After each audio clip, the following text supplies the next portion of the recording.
Hannibal's cavalry galloped in from behind. The Romans were completely surrounded.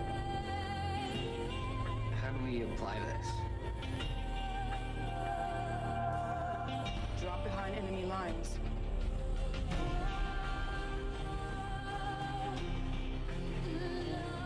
Deckard sacrificed much to protect this world. We find something that keeps us going.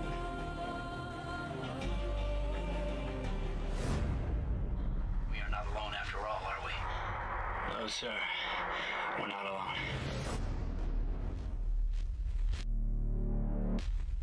What the hell are those things? Our best chance for survival.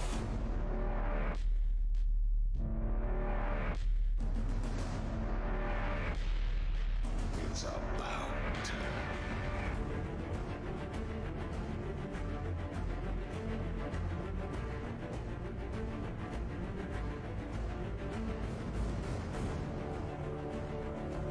You cannot judge me. I am justice itself.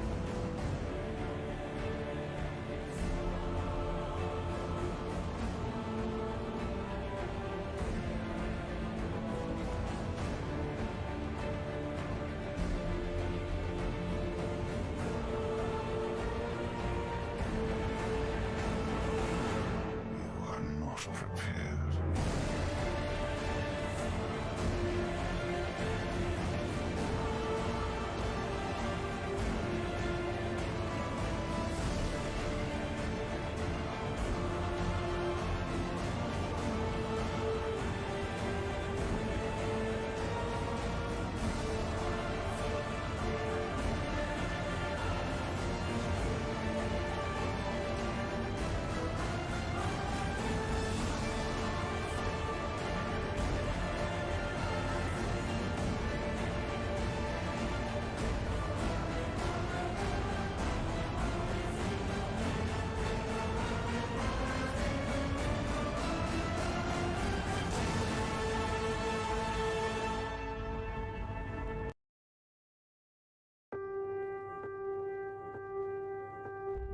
In its wake, they will follow a storm.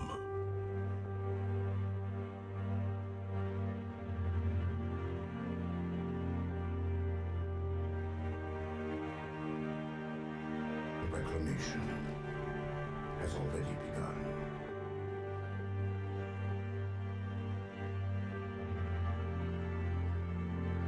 Our duty as soldiers is to protect humanity. Whatever the cost. You give your life away, so others will live.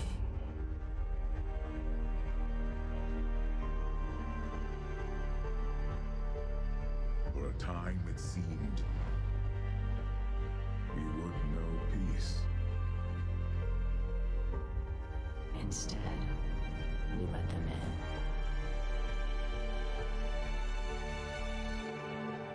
We will not go out like this.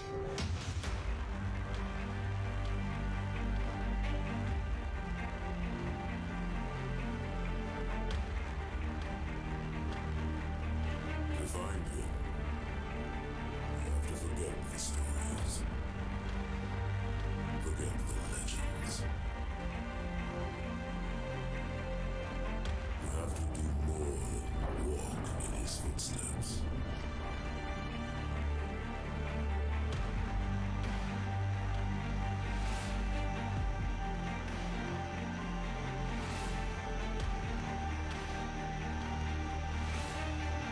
This morning, I was just a drop.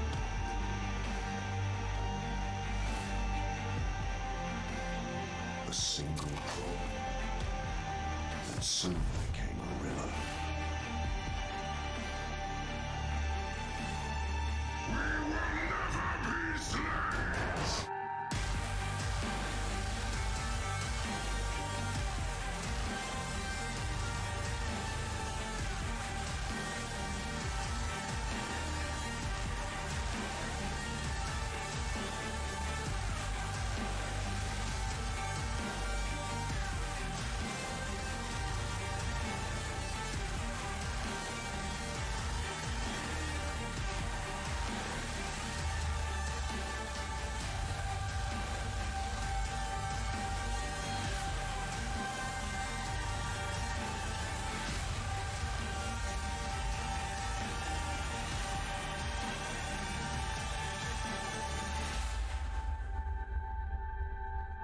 question to you, Commander Locke. How will you lead? And for what?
A beast deep inside you. It will not die. It will fight back.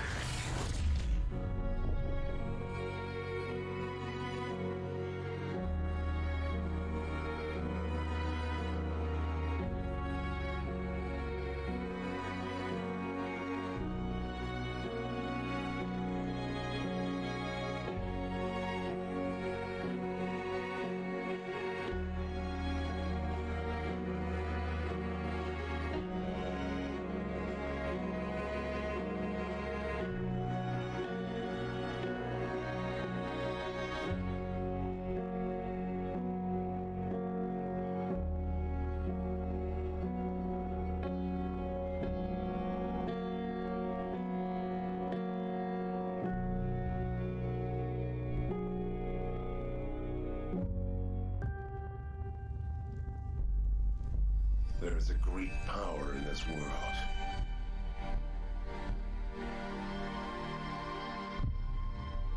Ancient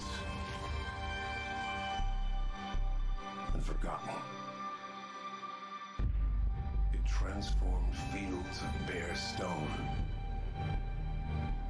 into wonders of life.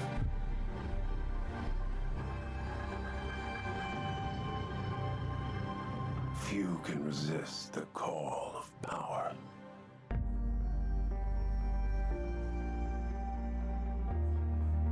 In darkness, I shall be light. In times of doubt, I shall keep faith. In the face of death, I shall have no remorse. So here's the deal. Alone, you can put up a fight. But together, you can start a war. Are you with me?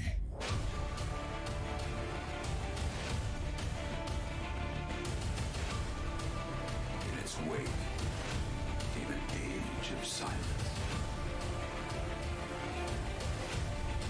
But let us embrace whatever it brings. For they are coming back.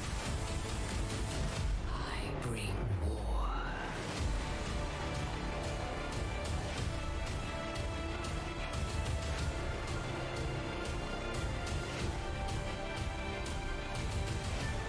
Will you pay the price for sharing this world? And we have forgotten what makes us strong.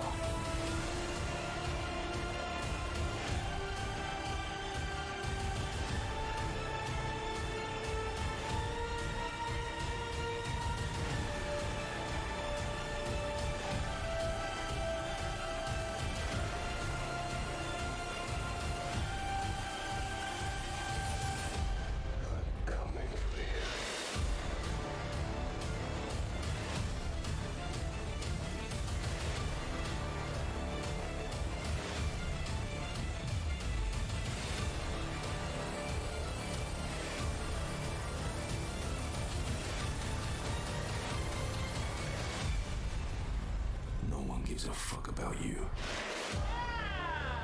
Really, guys? That was inspiring.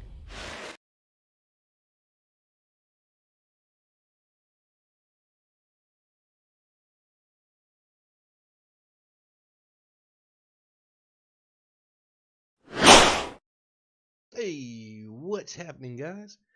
OG Rick here. I'm going to be doing some just chatting, hanging out with you guys. Get my stream chat going. What I think I'm going to do is I'm just going to kind of hang out and hope you guys come on in, chat with me. Probably talking to myself. Watching some YouTube videos, watching what's coming out on the market, see what's happening, and looking to hang out with you guys, chat with you guys, get to know you a little bit better, and figure out what you guys like, what you don't like, what you guys like to watch, what you guys are into streaming, and so on and so forth.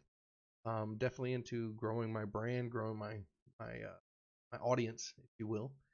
Definitely want to make sure I'm doing right by you guys, putting good quality content out, and making sure that I've got stuff that you guys enjoy watching. But again, we're just going to kind of hang out today. Definitely really want to kind of get to know some of you guys. If you guys are willing to come in and chit chat with me, let me know what you guys are all about. But without further ado, I'm gonna start watching some YouTube videos, hoping you guys come on in and give me a little chitty chat. But I'm gonna be seeing what's coming out on the market right now. I got the new Switch Planet games coming out here soon, so I'm gonna take a gander into that. I am indebted. Nobunaga's Ambition.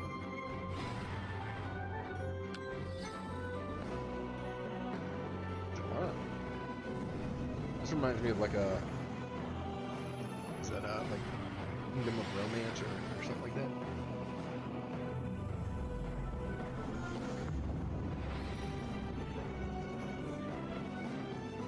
Very well.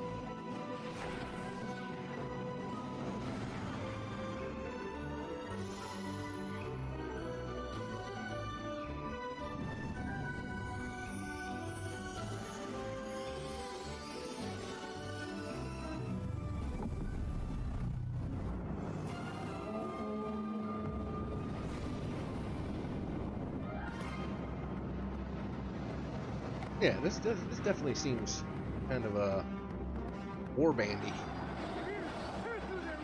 This strategy will give you the better.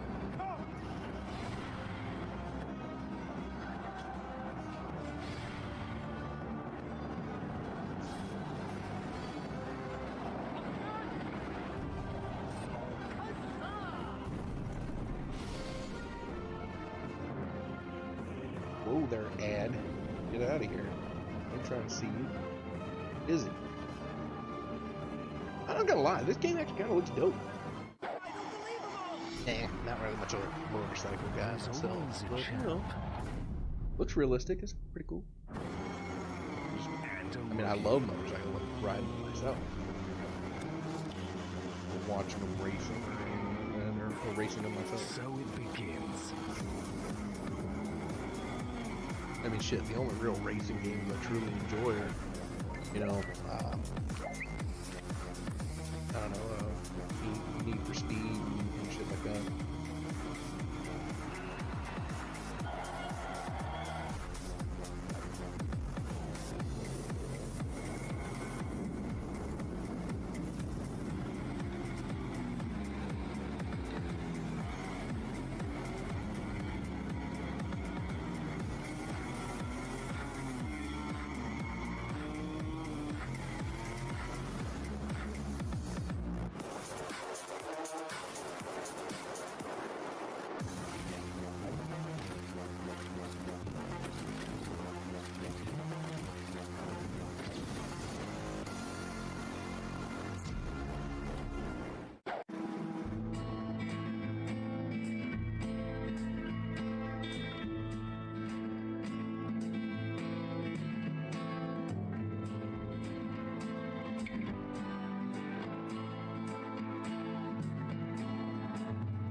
Jess wanted to start a business. Jess, you need to solo. And then this. Fuck Edge. Eat Edge.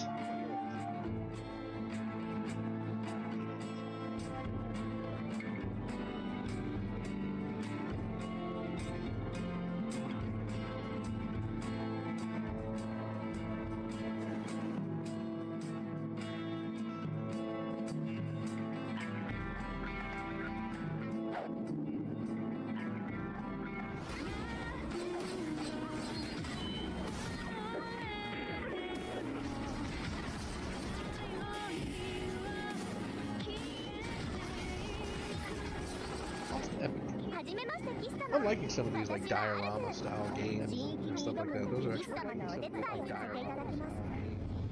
地域にかける喫茶もはどのようなお姿なのでしょう。地域にかける喫茶もはどのようなお姿なのでしょう。戦いを生き抜くための武器は敵が落としたものを拾ったり、戦いを生き抜く集めた素材から作成することができます。拾ったり、集めた素材から作成することができます。さらに武器は成長させることも。そしてキス様自身にも成長していただく必要があります。様々なスキルを習得、強化することで自分だけの戦い方を見つけてください。その他にも多彩なキャラクターたちを巡る物語、強力な敵との戦い、アイテム作成、釣り、栽培、料理などなどやるべきことはいっぱいあります。しっかりと準備をして新域へ挑み神を倒しましょう。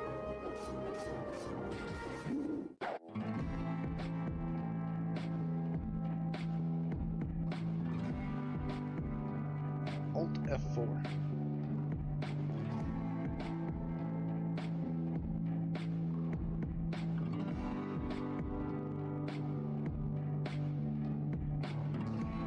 Puzzle game or? I think it's a puzzle game.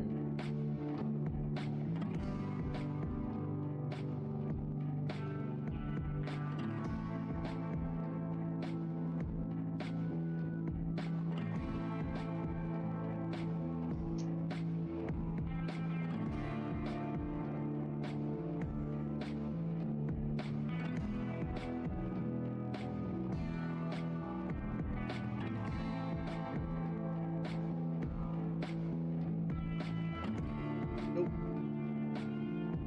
You gotta jump across there first. There you go. Now you getting it.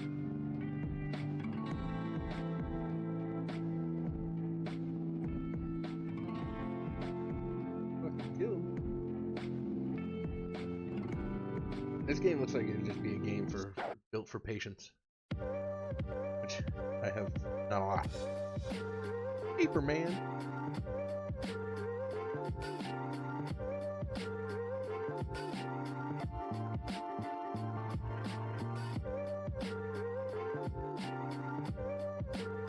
What the fuck is this?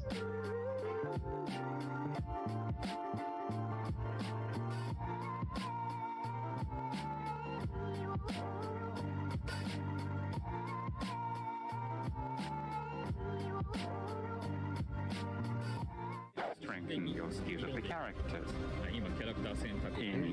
This is the screen to choose your character. Adventures of Die. Oh my gosh! You can find some They've got a gate. Adventures of Die game.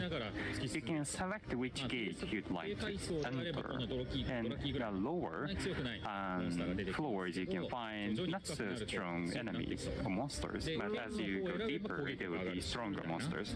And depending on the gate you choose, that will change what kind of skills you can strengthen. So you should improve your playing skills as well. It's not that you should just focus on increasing your levels. That is so key. So monsters appear randomly, so you never know which monster will appear. And sometimes you are presented with missions to complete. And sometimes boss characters art-wise, this game is phenomenal looking. Appears. I'm actually kind of excited. I love the Dragon Quest games. Dragon Quest games. So it's not really true to the original, but you can engage in battle scenes that are different from the original work. And Crocodile appears too. The Palace of Memory delivers its own original worldview. Final Fantasy Pixel Remaster. Oh, they're doing another drop of these. That comes out this month.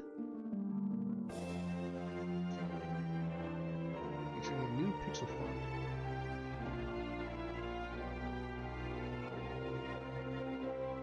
Wow, they really clean these games up.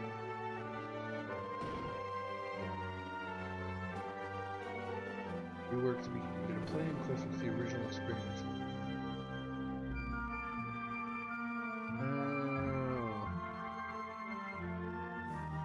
I'm gonna have to get that.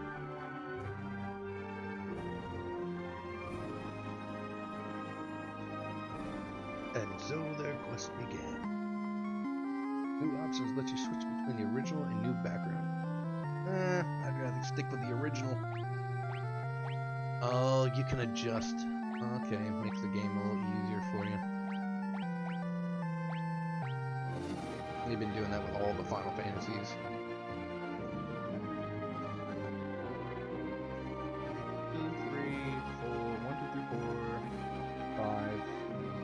6.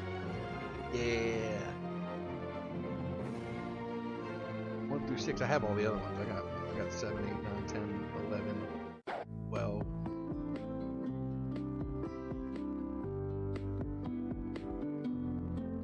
Well, not 12, like 13, 13 2. Harvest Moon, The Winds of Athos.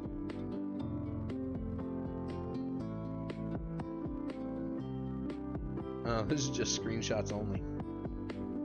But another Harvest Moon game. Man, this has been going forever.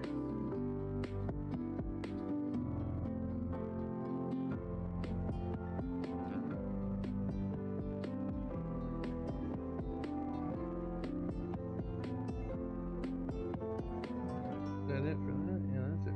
What else is coming?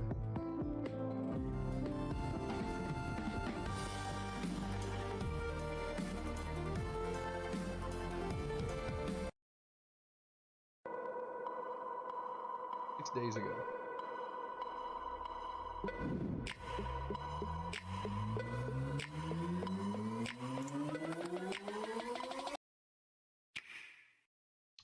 Nintendo Switch has quickly become one of the most popular gaming consoles around the world since its release. Super Smash Bros. One of the most exciting genres for many gamers is fighting games.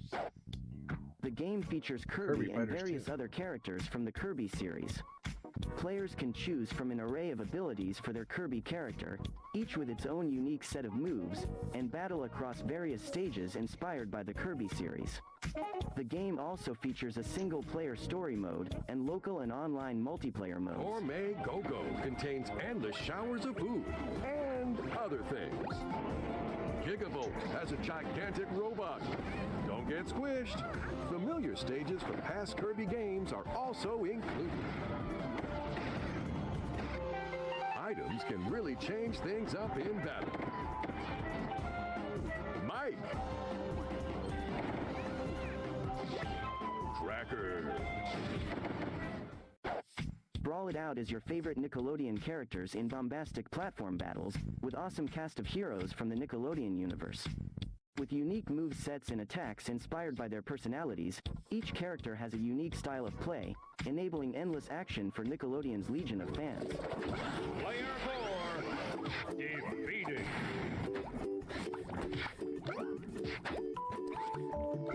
I just never got behind the Nickelodeon Brawl thing. It's just like a cheap ripoff of Super Smash Brothers.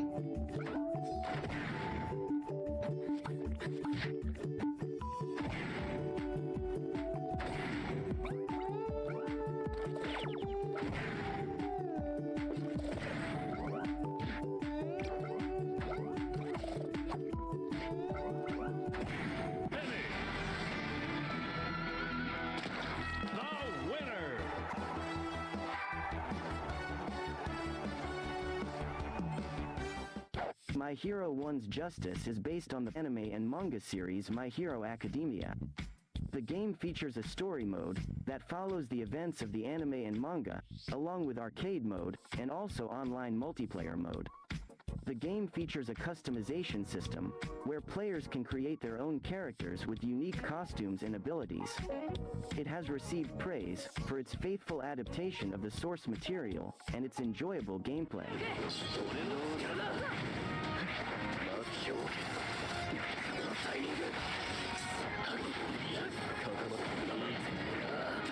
I played the Hero 1 Justice, and that's actually a pretty fun game. I think I own it on PlayStation.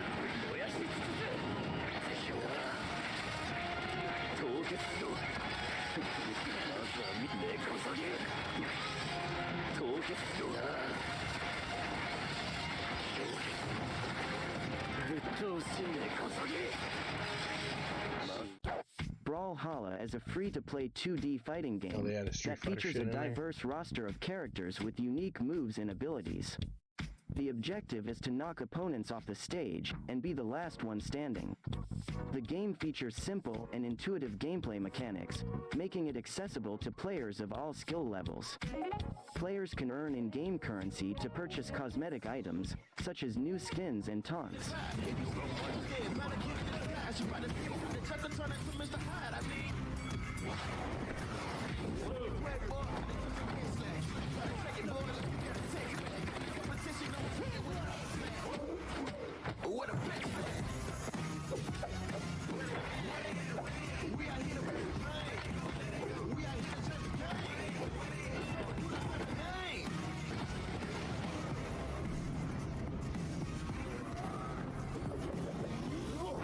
Is that Rayman?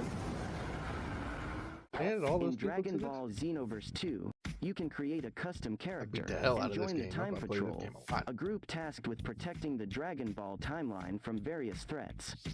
The game features a story mode that follows the events of the anime and manga, as well as various side quests and missions. The gameplay mechanics include high flying, fast-paced combat with the ability to fly, run on walls, and use big energy attacks.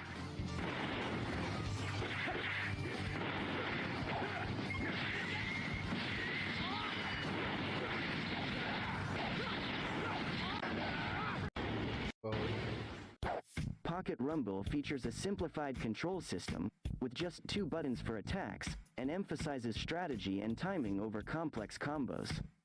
It includes 8 playable characters with unique abilities and offers both single-player and multiplayer modes. The game has a retro-style aesthetic inspired by classic handheld console games and features an original soundtrack.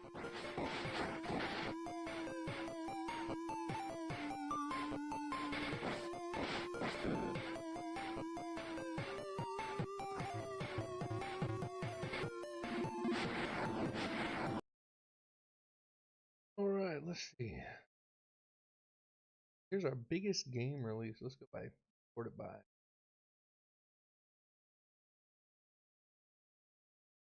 What's coming out? Ooh, top 50 new games for PC. That's right up my alley. Is that Every good? 4 years, 4 fallen champions reborn in legendary.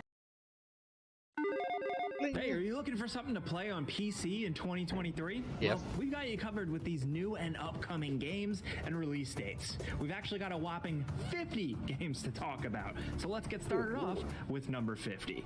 Wild Hearts is essentially the Monster Hunter competitor. It's a collaboration between Koei Tecmo, believe it or not, and Electronic Arts, and it's actually pretty cool. There's an emphasis on use of gadgets and kind of almost Fortnite-style building to take down your opponents. It's got its own really special things to stand out, and although it's had some PC performance issues, it's pretty cool. Next, over at number 49, we have Pizza Tower, which is a really underrated kind of platformer adventure game with an old school style and a really, really cool look to the whole thing. I mean, just look at it. It looks like a hilarious, ridiculous cartoon, and the whole thing is about venturing through levels and up a tower as this pizza chef to save your pizza place. Honestly, if you ask me, that's the pitch for a perfect platformer game. So, yeah. Next over at number 48, this year we're getting the Killer Clowns game. Yeah, Killer Clowns from Outer Space. The game is dropping, and it's another asymmetrical multiplayer style game where you can cause all kinds of chaos as those gross, nasty, hilarious clowns. We don't know for sure how this one's going to turn out, but I mean, just the Killer Clowns with a K getting recognition in 2023 is pretty cool and worth celebrating.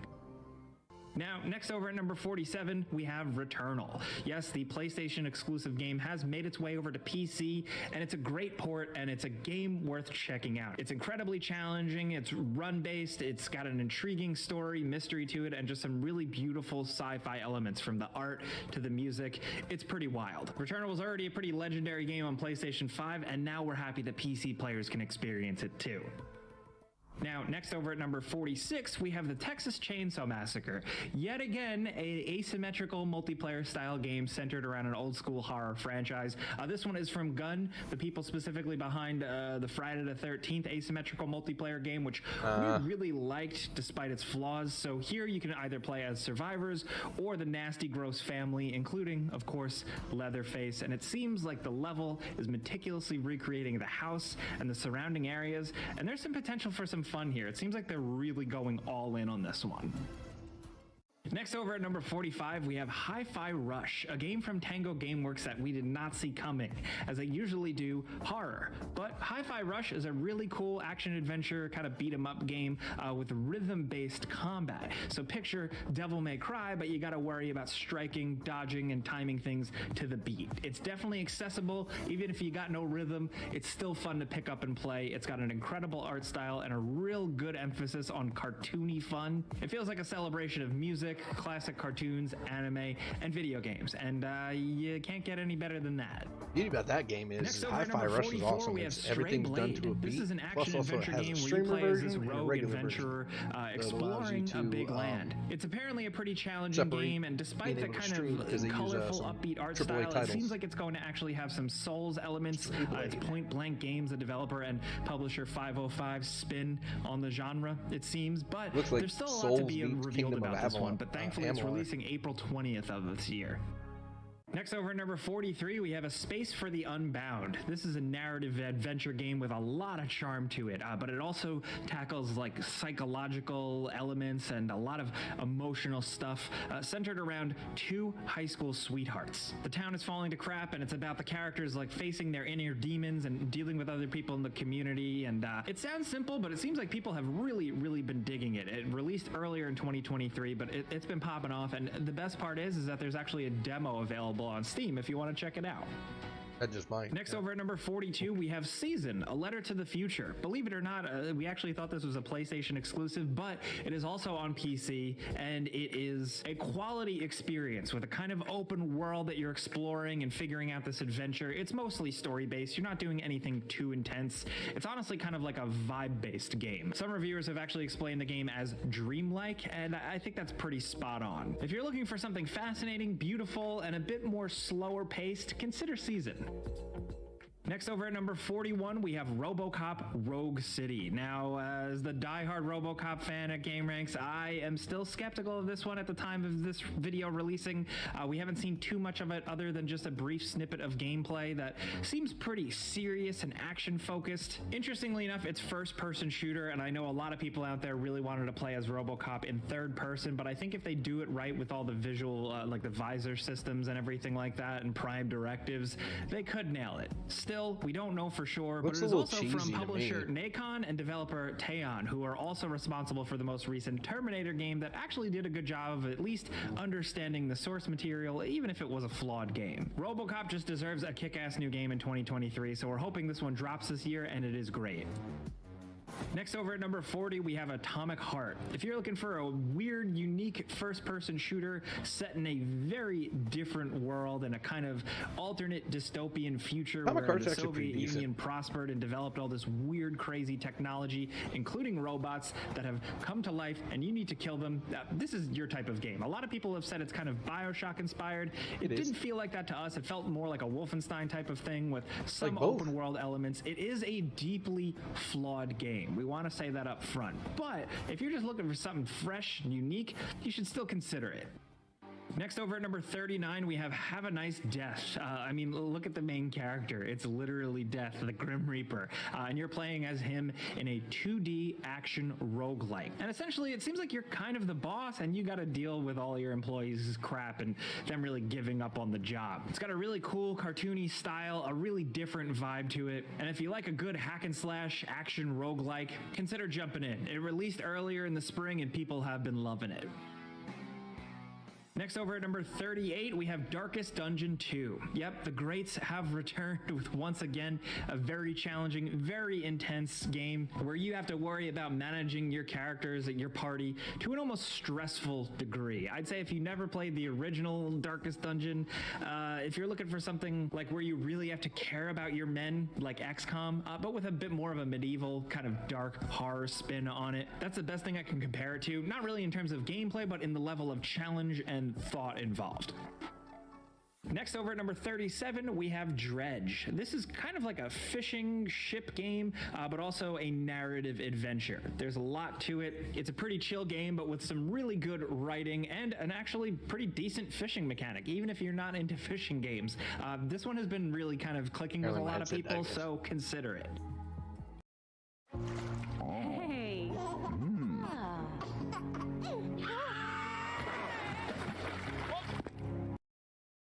Now, next, over at number 36, we have Tekken 8. Yes. I mean, holy crap. Have you seen the gameplay of this thing? It looks absolutely wild. From returning characters to just over-the-top effects, backdrops, and seemingly good combat, Tekken 8 looks like it's going to be pretty awesome. We haven't gotten our hands on it yet, but it does seem like it's dropping this year, and it seems like it's going to be a good year for fighting games. Let's just say that.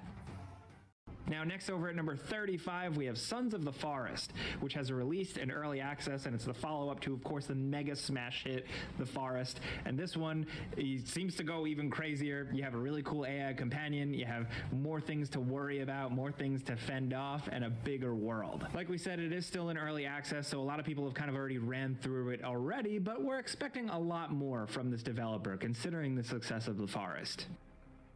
Next, over at number 34, we have Octopath Traveler 2. Essentially, what the developers did here is took what worked in the first game and really drew upon that to create something seemingly even better. The people who've played through this game in its entirety seem to prefer it over the original. I mean, cool art style aside, it's really about the story here, and it seems like it really worked. Now, next, over at number 33, we have Wolong Fallen Dynasty. This is Team Ninja's next Souls-like spin-off style game, and this is kind of almost like their take on Sekiro, with an emphasis on parrying and sword-based combat that is very satisfying. It's accessible, it's a little boring in terms of like enemy types and environments, but that combat can be really damn thrilling, and it is still absolutely worth checking out if you like this genre. Thrilling and also Now, next, over at number 32, we have Payday 3. As of right now, we don't know too much about this one, but we do know we should be seeing it this year. They've been working on this one for a while. The Payday games are competitive, fun bank robbery shooters that have been beloved by people for a long time in the PC world, so Payday 3 could be a big deal. Keep your eye on it. Next, over at number 31, we have Layers of Fears. This is essentially a re-release, repackaging of the Layers of Fear games, but seemingly with new graphics, everything kind of updated, and new little twists kind of thrown in here and there. We don't know too much about it, but we do know it is dropping soon, and it's a good reason to revisit those games because they were pretty sweet. Next, over at number 30, we have Alone in the Dark. This is kind of like a reimagining of the original old game with a little bit more of an over-the-shoulder kind of third-person camera navigation and combat and stuff like that. We don't know too much about it yet. This kind of like surprise dropped announced this year, but the return of Alone in the Dark and actually embracing horror, survival horror, mystery, we're all for it. We are absolutely keeping our eyes on this one. Now, next, over at number 29, we have Atlas Fallen. This is from the developers behind The Surge and The Surge 2, but they're going in a different direction. It's not really a Souls-like or anything like that. This seems kind of like an old-school, open-world action-adventure game with a cool kind of fantasy character, big, over-the-top combat abilities, and scary monsters. This has been delayed a few times, but it looks like a refreshing thing. It kind of looks like a mix between Nier Automata and just kind of an old-school Xbox 360, PS3 combat game, like a Dark Darksiders type of thing. And you know what? That checks some of my boxes. Now over at number 28, we have Exoprimal, which is that dinosaur game that when it was first announced by Capcom, people thought it was going to be Dino Crisis. It is certainly not Dino Crisis. It's actually way crazier than that. This is like a PvE like shooter with so much chaos to the point where like the dinosaurs are raining from the sky and you got to hop in mech suits and murder them and also compete against other players. It's really wild and weird, but it works. It seems like people have been enjoying the beta and we're excited to see more from it this year. I actually kind of want to play that. Next over at number 27, we have Arc Raiders. This is like a sci-fi, seemingly free-to-play co-op shooter with just a really cool art style to it, and it being in third person. Honestly, there are so many first-person shooters out there. We love some third-person love every once in a while, and just the style of this one is why we've kept our eye on it.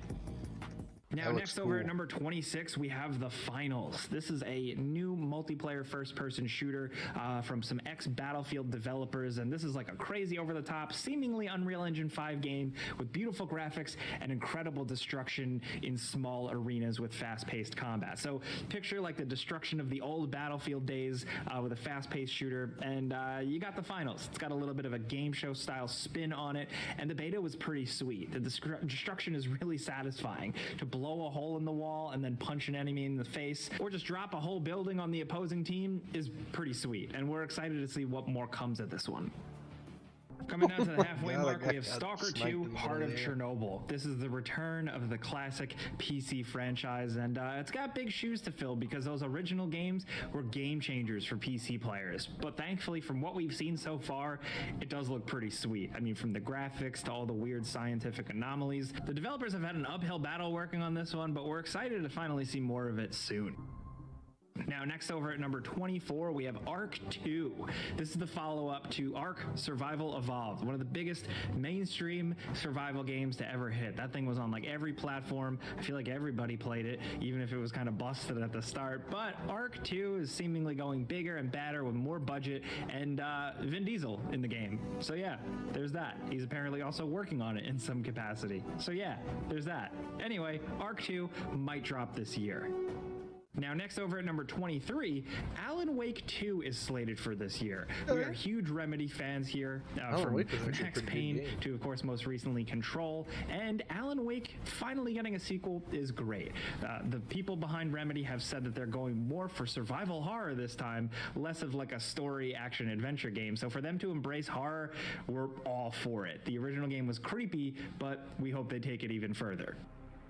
Next over at number 22, we have Lords of the Fallen. Did they already have that game? Next game in the Lords of the Fallen series, but it's going in a very different direction, if you could tell, stylistically, way more fantasy oriented, and probably still having that kind of Souls-like combat, but it looks pretty sweet, not gonna lie. The brief glimpses we've seen seem pretty promising.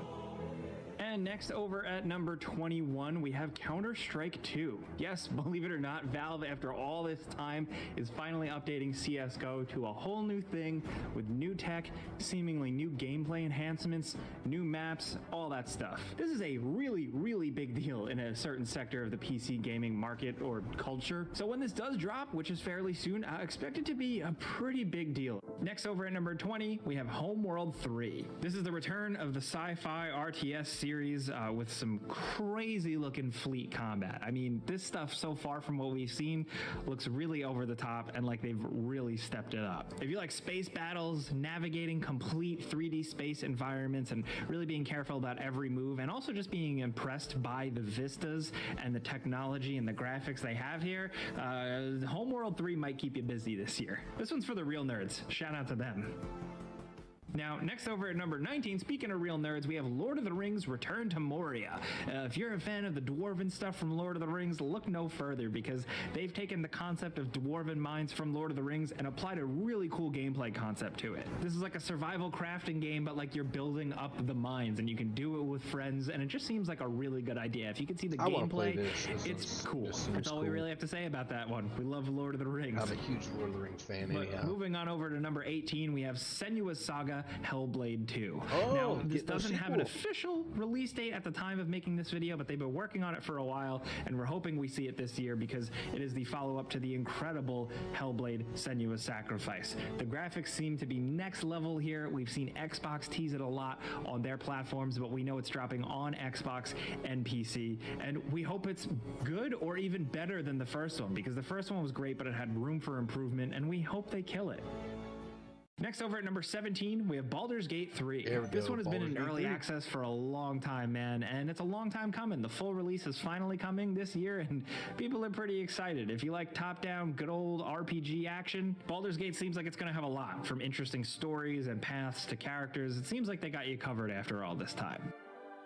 Next, over at number 16, we're going to go out on a limb here and talk Pragmata. This was announced a little while back as a PlayStation 5, Xbox Series X, and PC game from Capcom in the RE engine, and it almost seems kind of like Hideo Kojima-esque, weird and trippy sci-fi. Apparently, it's going to have some exploration elements and space stuff. Can you tell that there's not really a lot out about this game yet?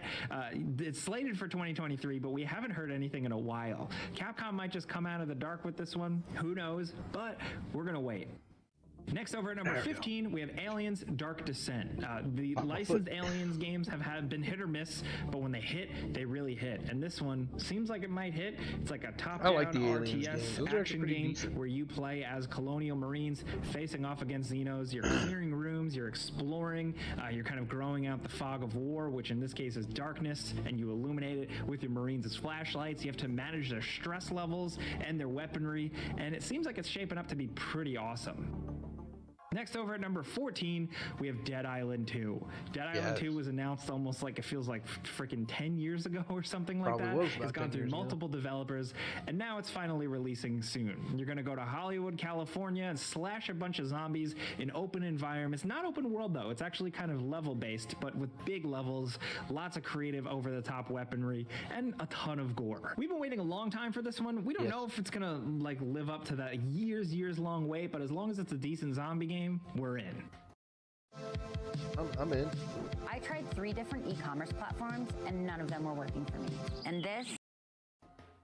Now, next over at number 13, we have Ubisoft's Skull and Bones. This is their kind of competitive online multiplayer pirate game where you can build your own pirate ship, man your own crew, and navigate the high seas and either team up with friends or fight against them and steal their treasure. It's actually seemed like it was pretty ambitious, but this is one that's been in the chamber with Ubisoft for a long time. It seems like they've really struggled to get this one off the ground. But 2023 seems like it's going to be finally the year. We've seen gameplay, we kind of have a bit more of an idea of what the game is going to be. So, don't get me wrong. Yeah, fingers crossed. We just like pirate games. We like playing as pirates, and we want to see them succeed. Next, over at number 12, we have Forza Motorsport 2023. The mainline series is back with no numbers. It's just Forza Motorsport. That's it. And it's going to have, of course, even crazier graphics and more detailed cars than before, better weather effects, better track effects, environmental effects, and we're excited to see more from this one soon. Now, over at number 11, we have Avatar: Frontiers of Pandora. This is Ubisoft's first Avatar game coming. Avatar game, which, as of right now, we haven't seen too much of, but people are billing it as kind of like Avatar with the Far Cry formula. I'm sure there's going to be some differences to it, but to be honest, Avatar is cool. I know some people bash it, but Avatar is pretty cool. It's one of the most popular movies in the world for a reason, and we're excited to see them build out that world in a video game. It's just begging for it. The movie feels like a video game, so it makes sense to kind of go this way. Yeah. Now, over at number 10, we have Star Wars Jedi Survivor. This is the follow-up to Respawn's Star Wars Jedi Fallen Order, featuring Cal Kestis trying to find his way in a galaxy without a Jedi Order. And now he seems like he's going on a bigger adventure. Literally. Bigger worlds, more fast travel, a bunch of different fighting styles, mounts, new characters. We're excited for this one. We really like the original, and thankfully, we're not going to have to wait too much longer for this one. Now, next over at number 9, Street Fighter 6. I Yes. said 2023 seems like it's going to be a pretty damn good year for fighting That's games. next And month. while I was talking about Tekken 8, I'm also very much talking about Street Fighter 6. I mean, have you seen the gameplay videos? The combat seems awesome. The new characters seem interesting. The cool new spins on classic characters seem great. The visuals seem awesome. I'm a casual fighting game fan, so I don't know how the community is going to take to this one, but it seems promising looking from afar. Now, next over at number 8, we have Redfall. This is Also excited Arcane's for this next one. game, and they're going even further, it seems, from the Arcane formula. Gone are the days of Dishonored. This is very much a co-op, open-world shooter, where it's you with your own special abilities or gadgets facing off against a town ruled by vampires and their cult follower underlings. The jury's still out on this one. It's hard to see if there's that Arcane charm or if it's just a standard run-of-the-mill co-op shooter. You can play it single-player, at least, which is cool, and there are little bits of Arcane creativity there in terms of the writing, the enemy designs, the sense of place. We're excited to see how this one really shakes out because we really like Arcane's previous games. Next over at number 7, we have the big one, dude. Diablo 4. Hell the beta yeah. has been pretty awesome. People have been responding to it very well. The Diablo Heard the games are beta great, was the mainline ones, I mean. fantastic. And I'm curious to see how this thing shakes out in terms of monetization with Activision Blizzard. They've said it's only going to be cosmetic stuff, but who knows how that's actually going to go down. Either way, Diablo is a legendary PC franchise, and we're excited to see it finally continue. Next over at number 6, we have the Dead Space remake. Now, this doesn't like completely overhaul or change up the flow or story of the original Dead Space, but the graphics are better, the combat's a little tighter, and EA Motive, the developer, need to sprinkled get in onto some this really one. I cool little haven't. additions that just make sense. It is a really good representation of the original game. It doesn't lose the charm, it doesn't cut anything, and if you've never played the original Dead Space, this is how you should play it. The graphics kick ass, and the game kicks ass. It did then, and it does now. Next over at number 5, we have Suicide Squad, Kill the Justice League. Now, this was one of our most hyped games for a while because it's from Rocksteady, the people behind the Batman Arkham games. But this seems now more and more that we see it kind of like a live service action co-op-y game with a bunch of menus and stats where we kind of just wanted to play as the Suicide Squad or some sort of superhero in the world of the Arkhamverse. But this one might get delayed out of 2024. We don't know for sure. We still just want to see what the deal is with it. But we're not going to completely judge it until we get our hands on it. Of course, we do the before you buy videos here, so keep your eyes on those. I mean, it still looks good. Next, over at number 4, we have Hogwarts Legacy. The people who have been dying for like a big open world action adventure Harry Potter game essentially got their wish here. You can explore a pretty big map with little playing that now. wizarding towns like pretty fun. Hogsmeade, and of course, all of Hogwarts with all its secrets with your own created character and a pretty cool adventure. Next over at number 3, we have Dragon Age Dreadwolf. Oh my we're gonna God, a include new it. Dragon We're really Age. hoping we see it this year. Is it a little wishful thinking? Maybe. But we're really waiting for EA and BioWare to drop something from this, and we think they could really redeem themselves. People absolutely love Dragon Age, and we really hope they take it to the next level I here. love Dragon Age. Now, down to number 2, we have the Resident Evil 4 remake. This is the bigger, badder Have that Resident too. Evil 4 with a slightly darker tone, but still doesn't lose sight of how goofy it can be. There are a couple of things cut, but ultimately, this is a really, really fun and awesome representation of Resident Evil 4. It's still fun to blast away at all these creatures and gross men. The adventure is absolutely wild. Leon is badass, and if you've never played Resident Evil 4, this is a good way to jump in. Now, down to number 1, of course, we have Starfield. We're excited about this one specifically because it's Bethesda's next game, but really, it's Bethesda's new thing. For the longest time, they've been alternating between making Fallout games and Elder Scrolls games, and now they're doing something completely different, a space-based RPG where you can build your own ship, land on different planets, and do quests and adventures. We haven't seen too much of it. We're going to know more in the summer, and we really hope it shakes out to be awesome. People have grown skeptical of Bethesda, of course, but if this one hits, it's going to really hit, and we just hope it does. Those those are 50 games, but of course, some bonus games worth mentioning. Of course, The Last of Us Part 1 has come to PC this year. The port had a little bit of a rough release. I think that's an understatement, but hopefully they fix that. Also, Cyberpunk 2077 is getting a full expansion with Phantom Liberty, and we're hoping to see more from that soon. We have Crysis 4. Yes, Crysis 4 was announced, so it's still, we're not sure if we're going to really see it in 2023, but we're hoping. They've kept us in the dark on this one for a while, and we're hoping that this is the year where it finally drops and melts everybody's computers. We don't really know too much about it yet at the time of making this video, but yeah, keep an eye for it. But those are 50 games dropping on PC this year. Believe it or not, there's actually more than 50. So if we missed something, or there's just like a favorite, let us know in the comments. We could talk about these games for what seems like an eternity. There's so many games. So let us know what you're looking forward to.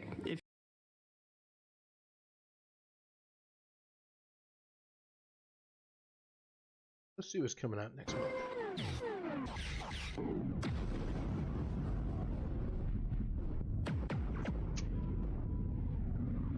I've seen the movement in the dark. I've seen the shadow. I see you. Oh, Lord! Got the rip ball? Don't bite out your heart. Oh, God, oh, God, oh, God, oh, God.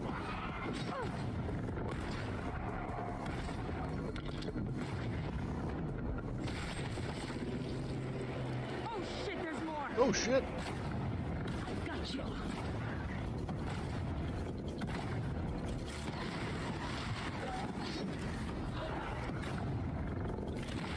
Kiss your ass goodbye. Jacob! Oh, thank God. Come on. Let's find the others and beat feet. New Age of Wonders. Age of Wonders is actually a pretty good game.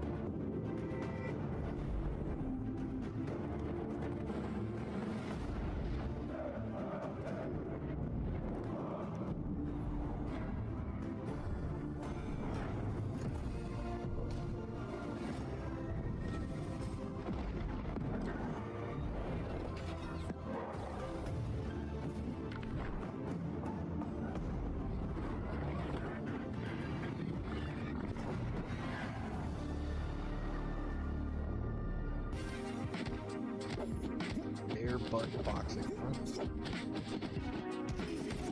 This looks so fucking stupid, but it looks so funny. Launch of punishes and portals to score points. Oh, okay. It was like a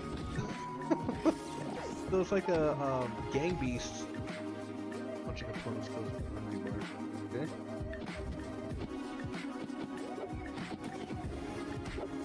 This looks so fucking silly.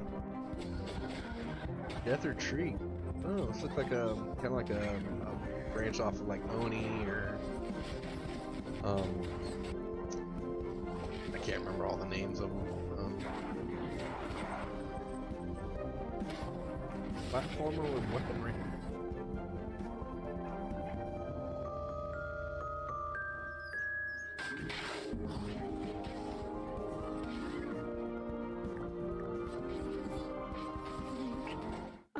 Sure you'll be able to stop him. Coming out next month. May 12th.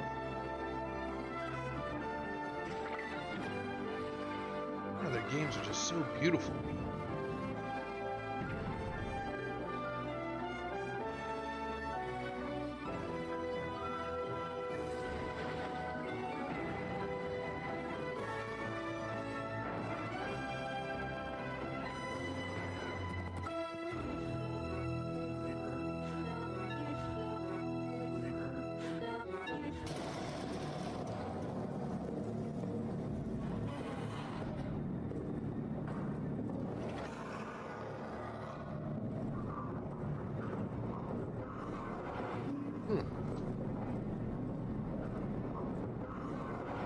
Oh, Hoodie Tezo. For some odd reason, my chat's not showing up in here on my multi-stream. I guess because I had to add this thing manually. So I guess I'm gonna have to keep my kick chat up. Sorry for missing the messages, guys. I'll just keep this up as dual screen for now, so that works. Oh shit! What was this? I missed it. I'm worried about this.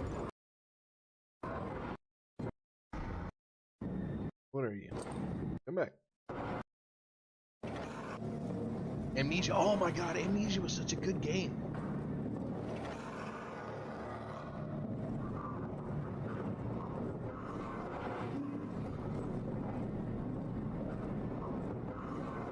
Oh, still just as creepy. What the fuck? Rats are blocking. Yeah.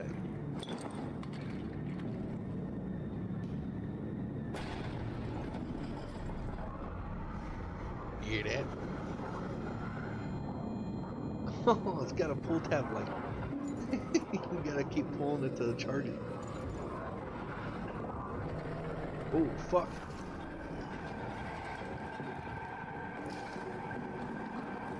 A bunker. Like a World War II kind of fallout shelter you have to go explore.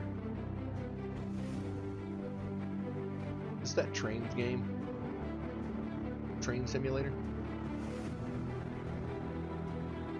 Right? Fucking blew those rats to smithereens. Yeah, this is like another train sim. Or subway sim. In Hamburg. Outlast Trials. Oh.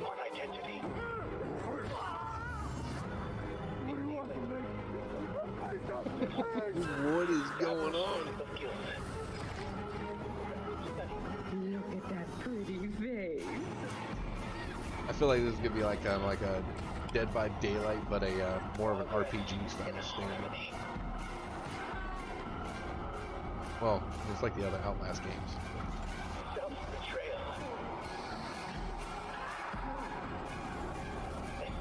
Ooh. Chemical encouragement, doctrine over person. I just love the imagination of some of these people, games that they come up with. The final confession, elaborate and inclusive, rather than terse, for an even greater emphasis upon the experience of personal rebirth.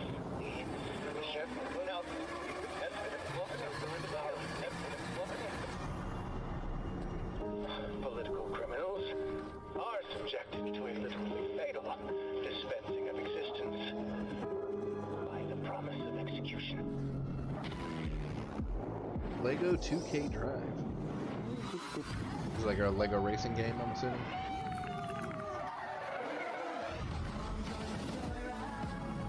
Oh, 2K picked up on this shit.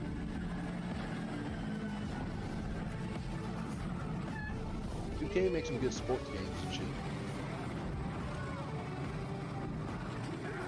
Come on.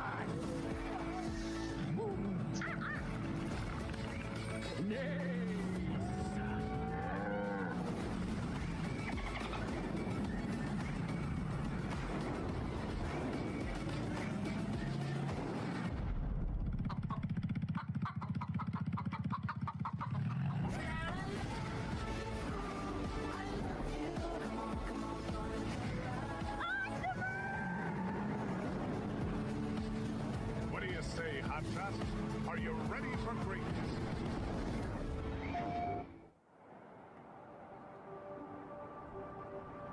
Oh, because of the because of where I'm at.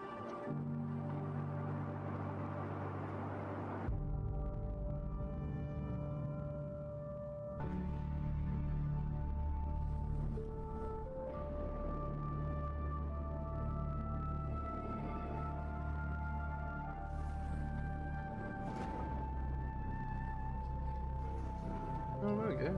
Oh.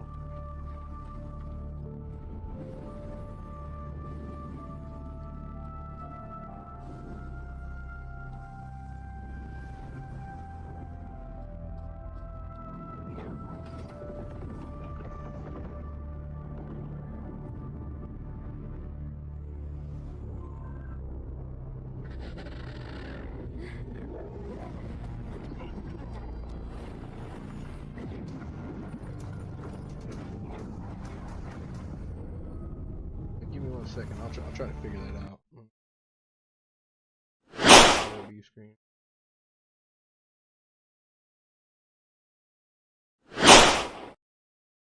That's why.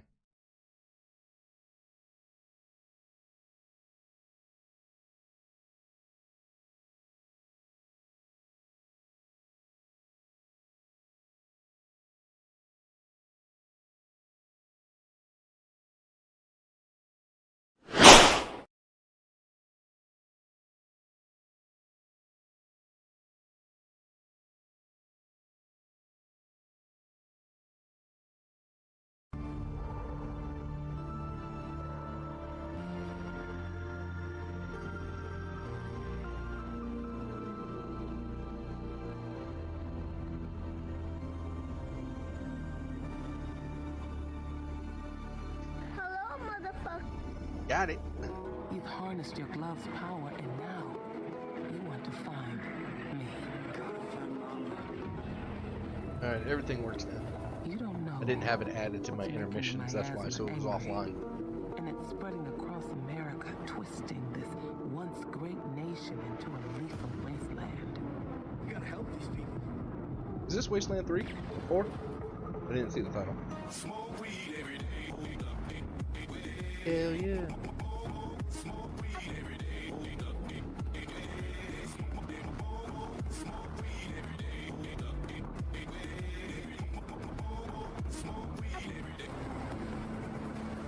Yes, sir. Maybe in the future, you will break through the wall and find me. And if you do, maybe I will tell you my secret. Oh, the snakes.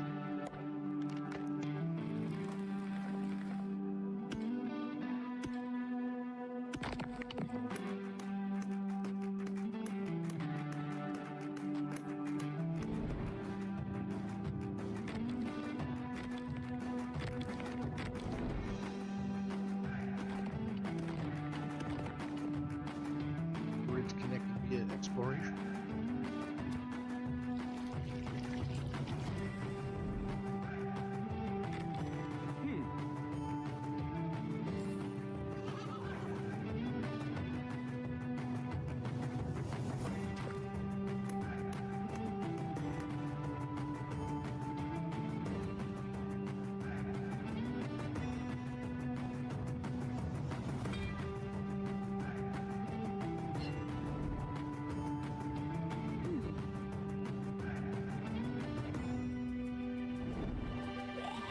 I'm not gonna lie, I kind of seem interested in playing this one. Something calls us. Gollum. Oh, Gollum. What is it, precious? The precious, of course. The precious. We want it. We want it.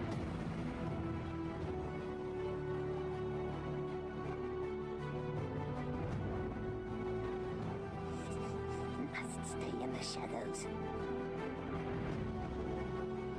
It's not what the orcs see.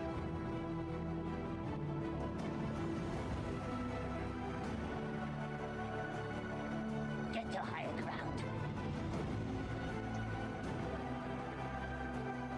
If you guys aren't familiar with what Gollum is through Lord of the Rings, he used to be a hobbit. But he was overtaken by the Ring of Power, so infatuated with it. That it started to change him. He turned into this little greedy goblin that loves the ring so much. The Suicide Squad. And I saw the video earlier in this. It looks fun, but at the same point, it looks like there's just a lot of shit going on. And if this was made by the people who made Arkham, like the Arkham series, this is way outside of their wheelhouse. This is not what they're used to doing. Did you get him? Really? Why don't you just mail me the bullet? I'm the eye in the sky. Taking point for you, Shark. So apparently the Justice League went bad. So now the bad guys have to take out the even badder guys? I guess.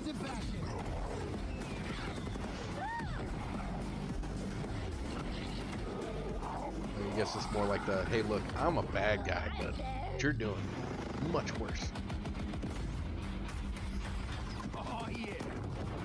I will say that Harley Quinn looked like she'd be pretty fucking fun to play with, just beating shit out of people with a bat. Hey, Little Funk, thanks for the follow. How's your day going today? The chains are broken. I shall be freed of darkness. As the chains are broken, judgment shall fall upon sinners. You broke your road to the cause!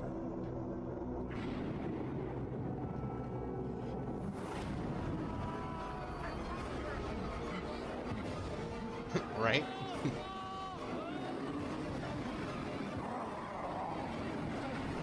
Shane looks kind of like a, like a survival runner. You gotta kind of run to escape everything. It's just a bad dream.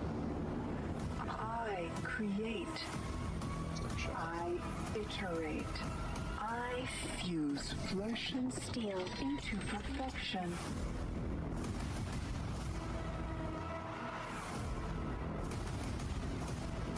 My children suffer. Feels like a Dead Space ripoff, guys. Hands. You will suffer for your transgressions. These are my avenging angels, and they will have What are we doing here? Right now, it's Naruto. Hey, hey, Mike, thanks for the sub, man. I really appreciate it. What we doing here? We watching what may be coming up, just kind of chatting around. I'm really kind of just trying to get a hold of, my viewers, see what how they're doing, what they're doing. Basically just chat with Dad today. I'm a dad, I'm Papa Bear, everything. So I'm just chatting up with my viewers, seeing how you guys are doing, seeing if there's anything that you guys are interested in, what you guys are interested in seeing. Motion Array is the quickest way to make your content look amazing. My name is Jordan Taylor Wright from Taylor Cut Films, and I am a visual storyteller. I mean, I wouldn't say as far as I'm chatting a day away as much as I will. Dozens of editing tools to create my art, and I'm always looking for new ways to produce better content faster. With Motion Array, I can do just that. This is something I'm following my dream. Motion Array is an high-quality media library that helps me take my videos to the next level. It contains hundreds of thousands of curated assets, like video templates, photos, music, and sound effects. This is really where I want to directly into your editing software, which makes enhancing my videos ridiculously easy. Now you can make your projects look like this with just a few clicks of your mouse. Motion Array is subscription-based. You sign up, get instant access to everything, and you can use it anywhere, from a home movie to a feature trailer. And if you change your mind, you can cancel at any time. This is kind of where I want to be at. Create the videos of your dreams today. I want to create stuff for people to enjoy. I want to create joy for somebody's life with this type of material, playing games, things that people can escape from. Reality sucks nowadays. Music and sound effects that everything that's going on today is just horrible. Oh, fire! Create amazing videos with unlimited music and sound effects. Twist my mustache and laugh maniacally. Damn, I love this film. It's so fast to find a song. Children's music. Search it. But yeah, this is what I want to do. This is what I want to do in life. Making content, making people happy. I've always been kind of like that people pleaser.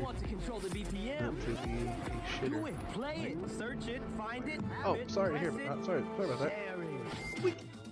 How's that? That better? It's your time to shine with one simple license that fits all your creative needs. So go to Artlist now and start creating without limits.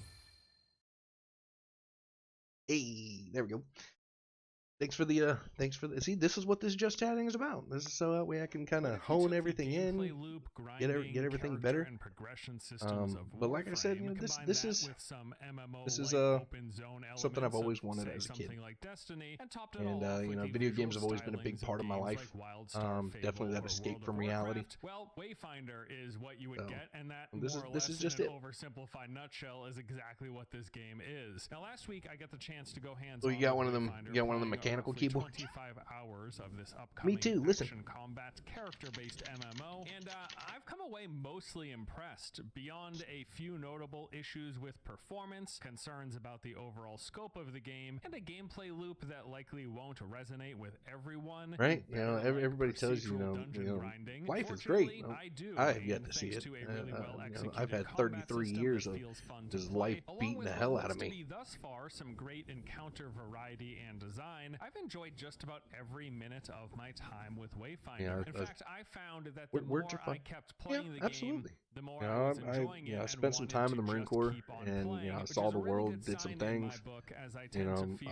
I went to Iraq a couple times. Things like that. It's things that kind of just 33. You're just. Yeah. Well, I'll tell you what. My body would say otherwise. My body just is just wrecked.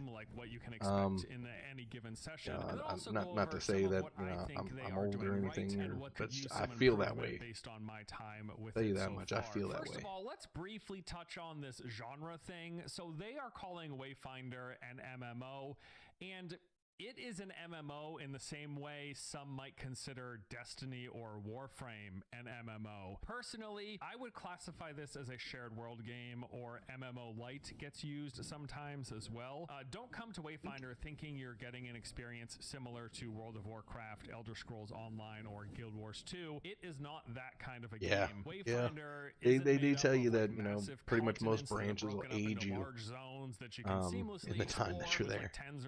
And that is more true than I could back that up with a lot of medical records. Fantasy version of Destiny. Basically, the game is I play all types of stuff. You know, I'm always interested in trying new games. You know, something to, you know, play with other people.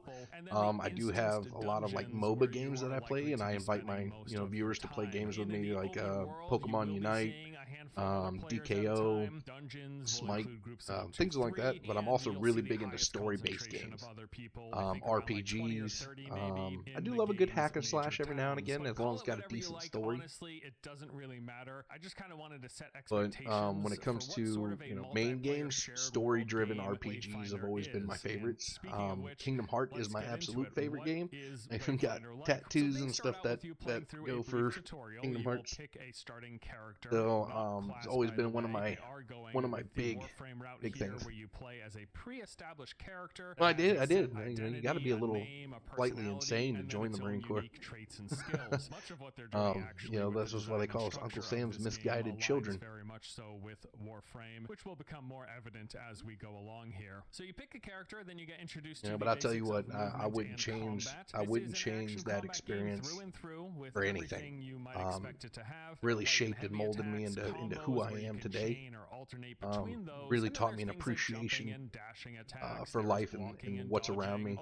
As deep of a melee combat system as, say, hey, Little Fun, thanks for the subscription, man. I really appreciate that. Contextual variations that those have. Wayfinder does at least cover most of the basics, and the combat in general, it all feels really good. So after the tutorial, you are brought into the first major town. This is called Skylight. This is where you're going to. I've been waiting on Wayfinder. I played the original when it was out there, as well as crafting stations. We'll get into that stuff later, but I just want to say outright how much I was like. Hey, you'll catch me streaming with just a hoodie, just a jacket on, because sometimes my room gets a little warm. So I don't like to sweat. Anything over like 70 degrees, I'm sweating. So it gets bad.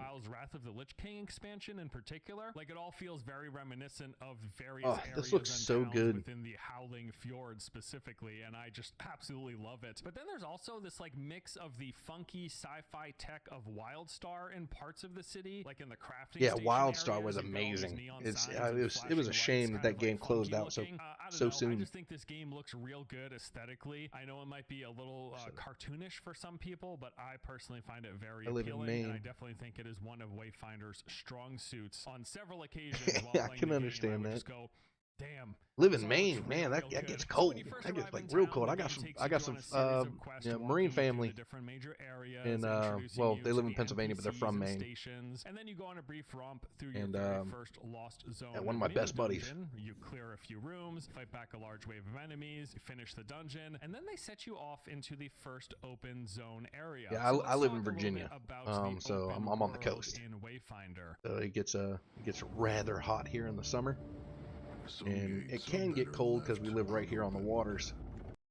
Can get cold in the winter. Playing this game, you will regularly mostly be just directed brisk. to these open zones, either through a main story quest, some side mission that you pick up, or just because there are things that you want to do or farm in these areas. I would say that the open areas all I'll say is that for a low-level character like this, you got some baller-ass gear. You initially load in. The open zone that you are first introduced to is called the Highlands, and it's basically like this fantasy woodlands area. So what things are there to do in the open world? Well, you'll go around exploring different points of interest. There's lots of really cool bespoke areas. Yeah, I definitely understand. You know, seek warmer climate. Head south. I'm actually from Georgia myself, so I'm used to that hot, muggy nastiness.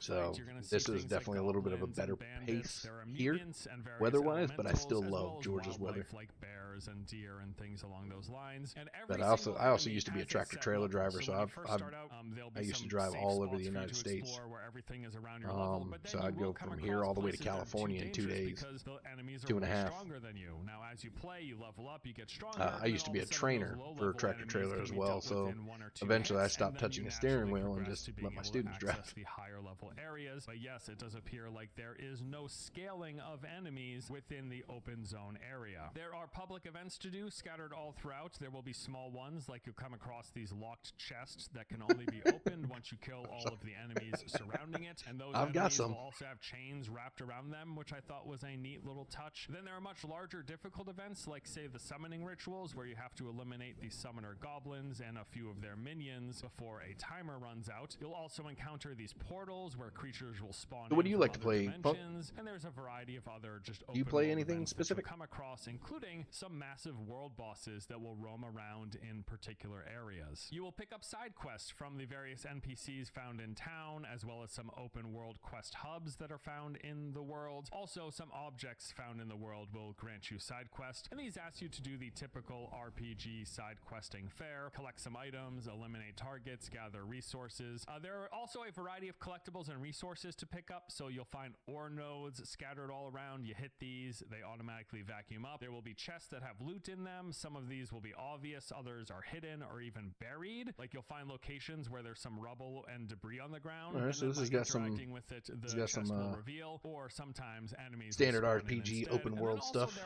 Chest out in the open but guarded by men. Very Genshin slash Breath of the Wild style.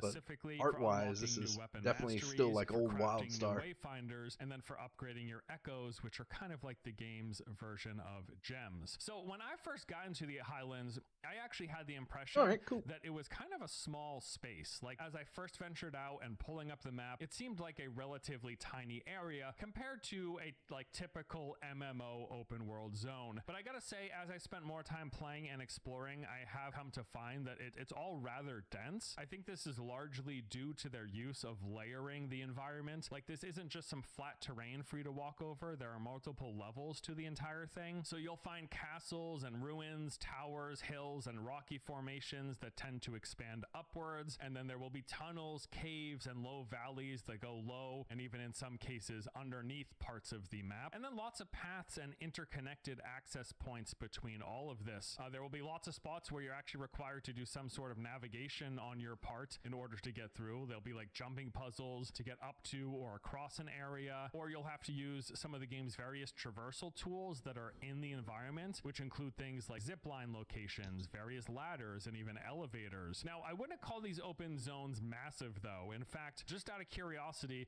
I wanted to test how long it took to get from one point to the other. So I ran from the tippity top of the map where you first spawn in at the elevator all the way down to the southernmost point, and it clocked in at roughly 5 minutes, which even included some checking the map and getting lost briefly and having to wait for my stamina to regenerate. So the total surface area here, not exactly huge, but I will say it is designed and layered in a way that does make it feel pretty dense and interesting to explore. Also, you wouldn't ever really just run straight from one end to the other. There's no reason to. It doesn't make sense. There's no purpose behind it. Usually, when you're in the open world, you are there to do something, be that farming enemies, collecting orbs, participating in events, or doing any of your main or side quests. So just running across the map is something you never actually want or need to do, especially since the game has fast travel locations, these signal fires that once you unlock, you can just instantly teleport to between the zone with no loading screens. Now remember, they did go as far as to make the distinction and call this game an MMO,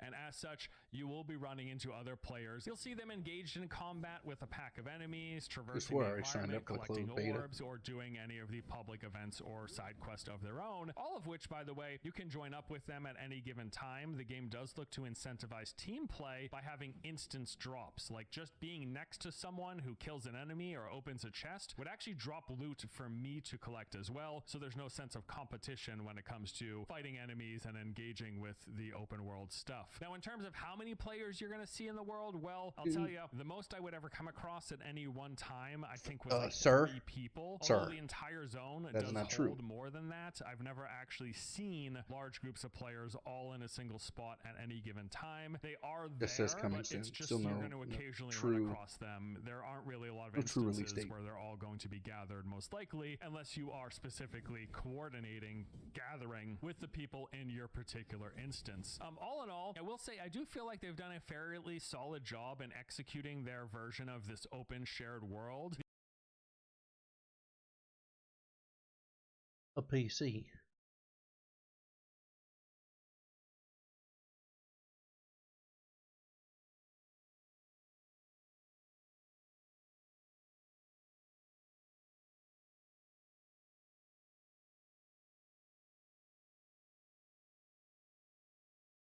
There's an open world Naruto game I don't know about. Is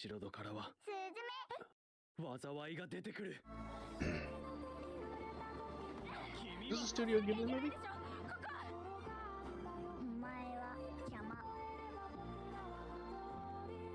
This feels very Studio Ghibli.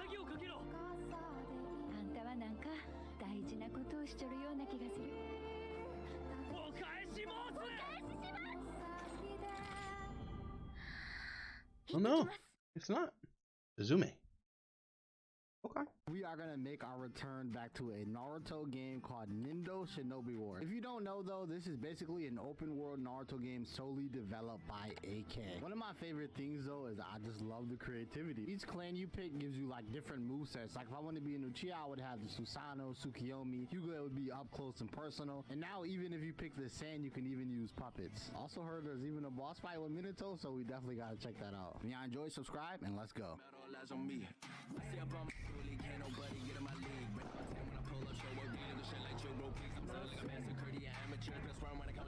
Got Boruto in it?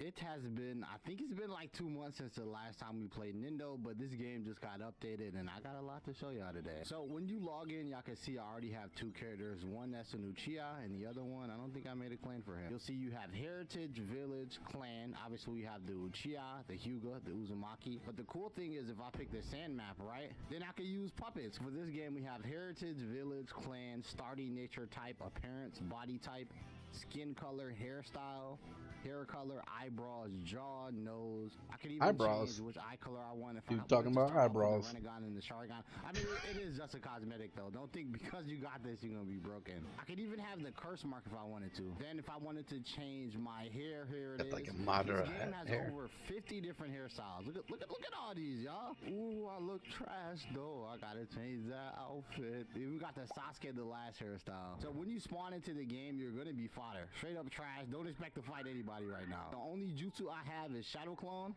Boom. What's good? And the only way, also let me show you this mastery stuff. Ninjutsu, Taijutsu, Genjutsu, Clan, Body, Movement, Kenjutsu, and Senjutsu. And each one has a different type of level up. Like this is for faster hand signs, more chakra reserves, which is right up here. There's also body movement where you can unlock better stuff, more endurance. And then Genjutsu now. There's even Genjutsu in this game and chakra control. Damn, my clone left already? I think they changed the Hokage estate. Yeah. So basically this is where you go to a set missions. So if I go here, I could do A rank, B rank, C rank, and D rank. But if I did any right now, I would get slayed. So we're gonna do that a little bit later. So there's an old granny barbershop lady right here if I wanted to, you know, change my hairstyle and get right. But a lot of this stuff costs money. And when you first start, just know you're gonna be broke. So most of this stuff you cannot buy. I wanted to get like explosive kunai, basic kunai. All these trainers are like spread across the whole map, right? Do you want to learn water release? BP. So basically I just said I wanted to learn. So now I have all these water style jutsus that I could learn. I'm too broke to buy ramen, but basically you could eat the ramen and get your chakra reserves back. I wanted to go here, I go to Granny 2.0 and I could buy like all these outfits and stuff, and you can even test them on. And then he just added KCM or 6 pass, and yeah, that looks pretty nice. Hey there, do you want to learn lightning release? So I click this guy if I wanted to learn. Damn. And basically there's a lot of moves. I'm gonna have to show you out my other account though, cause yeah, I'm too low level. I can't do anything. Oh yeah. I also got to show you out the new tuning exams area too. So there's also the tuning exams, like you know the. No, where Naruto beat the shit out of Neji. If you go in it here and I talk to this old man, what's good, bro? Show me where it's at. So when you go in here, here is the entire tuning exams area. Now yeah, This look. Oh, this looks just like the episode. This is where Rock Lee beat when he gets Gaara. So you can't even fight. So we can literally just sit here and watch people scrap. Oh yeah, one more thing. So if I wanted to level up in this game, basically an easy way is punch that for me real quick. What you doing? Punch the dummy. But basically I do this to level up. Drop kick. What's up? Combo time. Fight back. Fight back, test dummy. Fight back. All right, okay. Right now though, I'm broke and I'm useless. So let's get on my other account. So you see I got all these water jutsus, shark bomb, this move, even though it's kind of booty. Shidori spear. I even have a Shidori sword I gotta show y'all. Oh, let me show y'all this puppet too. Look at this. So you see this? I got my boy Greg. What's good, bro? And you can use this puppet to fight. Do an attack. And I know in the future he's gonna make it to where you can customize him. Do an attack. Yep. Greg, mess him up. Combo that air. Come on, Greg. Look at that, bro. This puppet be going crazy. All right, let me put you back in there. Oh, I gotta show y'all this lightning sword I got. If I equip this katana, right? There we go. So if I pull out this katana, I can use it like this with a lightning sword. You see that? And then you can use the lightning to attack people and it does way more damage. It's a lightning blade. You can't tell me that's not clean as hell. Basically what I focus on is I'm trying to get like a lightning style build. It's kind of cold though. Let me put on a shirt. I'm naked right now. So if I go to this, you have like a bunch of different clothes that you could wear. AK is literally adding stuff every single day. You can't tell me this don't look clean, y'all. Look at this, man. Oh, this little fire. It's a little raggedy. It probably stink, but you already know. This is definitely the fit to wear. So I just learned substitution jutsu, faster hand signs, chakra potency, hand speeds, all that. Look at me, bruh. You know, I did try to level up a little bit off screen. So now we got to go back to the leaf to do some missions, but I got to try to put on the right jutsu just in case. But let me show y'all the new moves I got. So if I press this, you know, it's basically water, but it is good because it slows them down so you can get some new combos. I also have something called a water vortex. Garbage? That did nothing. My fault. Oh yeah, this is the water vortex. So I got a water vortex. So basically this drags the bit. Why isn't it working? And then I have this move too. You know, you just put some water on the floor. But you know, you can combo with this. Like imagine the, you know, the combo potential. Then I got this little baby shark bomb right here. Yeah, you can't tell me that don't look good. Also have Shidori spear. That Shidori spear, basically, you know, the thing that Sasuke used to hit Deidara. Then I Chidori. I tried to make like a lightning water style build to drop people off, and it looked good. Chidori. Chidori.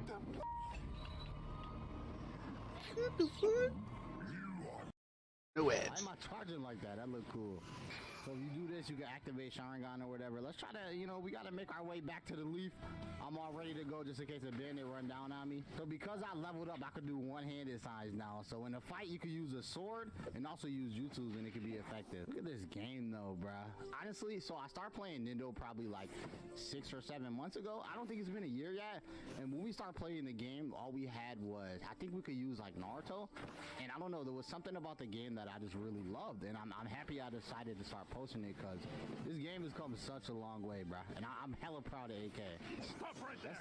What the hell? Who's that, bro? No, ooh, Minato. No, it's not that time yet, Minato. Why are you trying to run down on me? No, this ain't good. This ain't good. Yo, Minato, stop. Calm down, whoop bro. that ass. Let me out of here. No.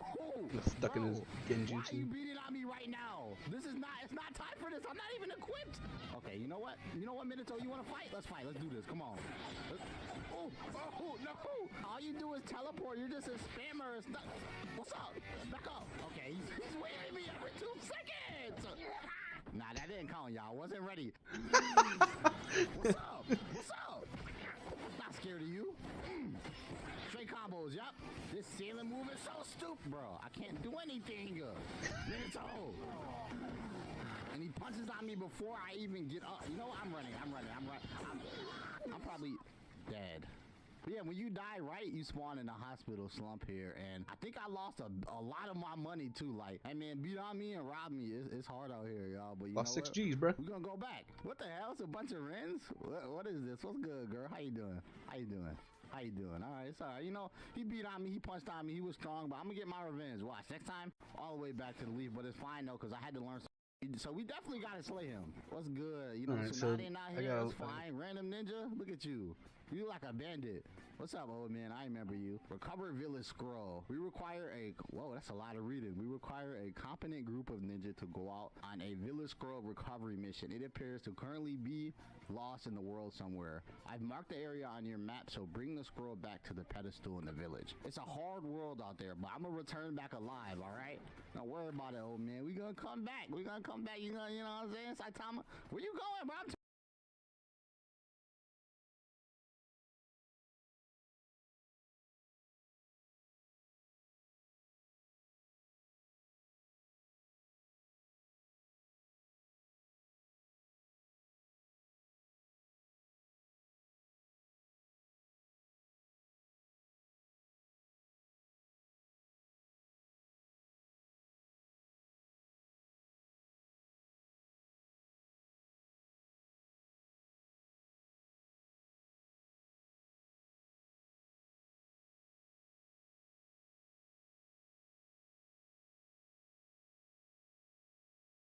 No, they have a Jet Set Radio and Persona 3 remake?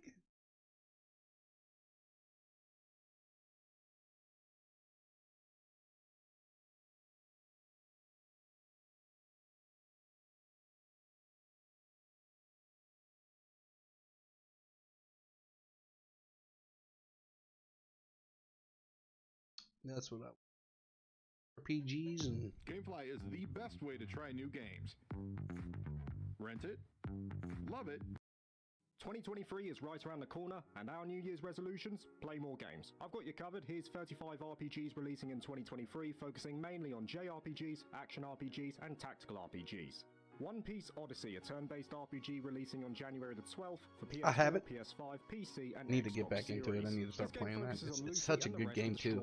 Crew in It an doesn't original follow the story as they story find like the themselves stranded on a anime mysterious does. It island. changes The things a game little will bit feature all the because hallmarks of you an apparently RPG live like in this quests dream and world where dungeons, all your albeit with a skills and One shit Piece were twist. taken. It's also complemented by music from Motoi Sakuraba.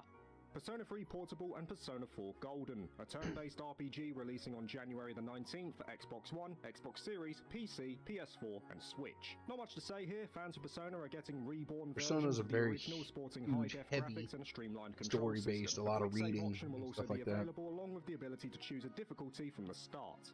Fire Emblem Engage, a tactical RPG I want to play that. releasing on I January love the Fire 20th Emblem for series as Nintendo well. Switch. The newest mainline title in the series, Engage sees the protagonist, the so-called Divine Dragon, facing off against a long-sealed Fell Dragon. Engage features the tactical gameplay you're familiar with, albeit with so-called emblem rings that allow you to call on old heroes, allowing for inherited skills, weapons, and further customization.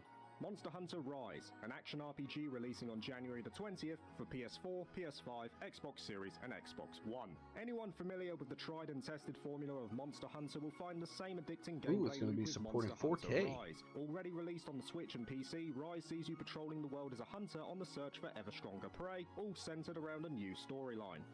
Neptunia Sisters vs. Sisters, an action RPG releasing on January the 24th for PS4, PS5 and PC. A spin-off to the long-running Neptunia series, Sisters vs. Sisters focuses on Nepgear after a forced 2-year sleep. Upon awakening, she finds that Planeptune has been ravaged by the trendy outbreaks following the disappearance of Neptune. It's up to Nepgear and the other candidates to explore the land of Gam Industry and set things right. Labyrinth of Galeria: The Moon Society, a dungeon exploring RPG releasing on February the 14th for PS4, PS5, Switch and PC. With over 50 hours of exploration to be had, you are tasked by Madame Marta to explore the depths in search of curios. You could take up to 40 companions with you to assist you in dungeon excursions, each with their own customization options. Tales of Symphonia Remastered, an action RPG releasing on February the 17th for Switch. All the Tales PS4, games are and great. Xbox One. A tale centered around the They all chosen have one who will amazing one day stories. rise amongst the people. Tales of Symphonia, now to be remastered, follows Lloyd Irving on his quest to try and save 2 interlocked worlds. This remaster will come with graphical enhancements and improved gameplay. Like a Dragon Ishin, an action RPG releasing on February the 21st for PS4, PS5, Xbox Series, Xbox One, and PC. Centered around the end of Edo period Japan, you take up the sword of Sakamoto Ryoma, a samurai who travels to Kyoto in order to restore his honor. This version expands upon the original 2014 release with remastered graphics utilizing Unreal Engine 4 and new content.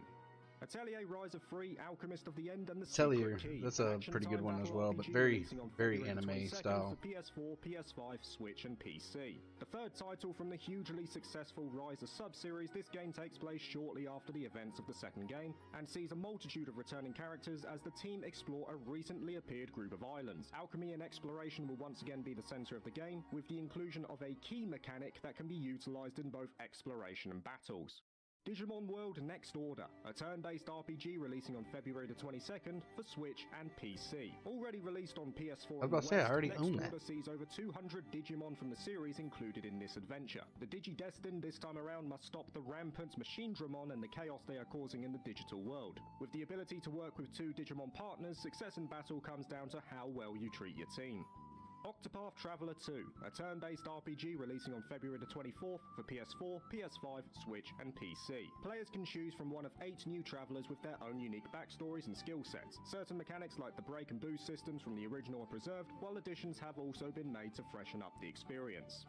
Marto Anomalies, a turn-based RPG releasing on March the 10th for PS4, PS5, Xbox One, Xbox Series, Switch, and PC. Taking place in the aptly named Marto, a neo-futuristic version of Shanghai, you take control of 2 protagonists to investigate anomalies around the city. A story centered around exposing the mystery under the surface of Marto, this is an RPG driven by mystery, with emphasis on talking to NPCs to find clues and finding new allies in a similar way.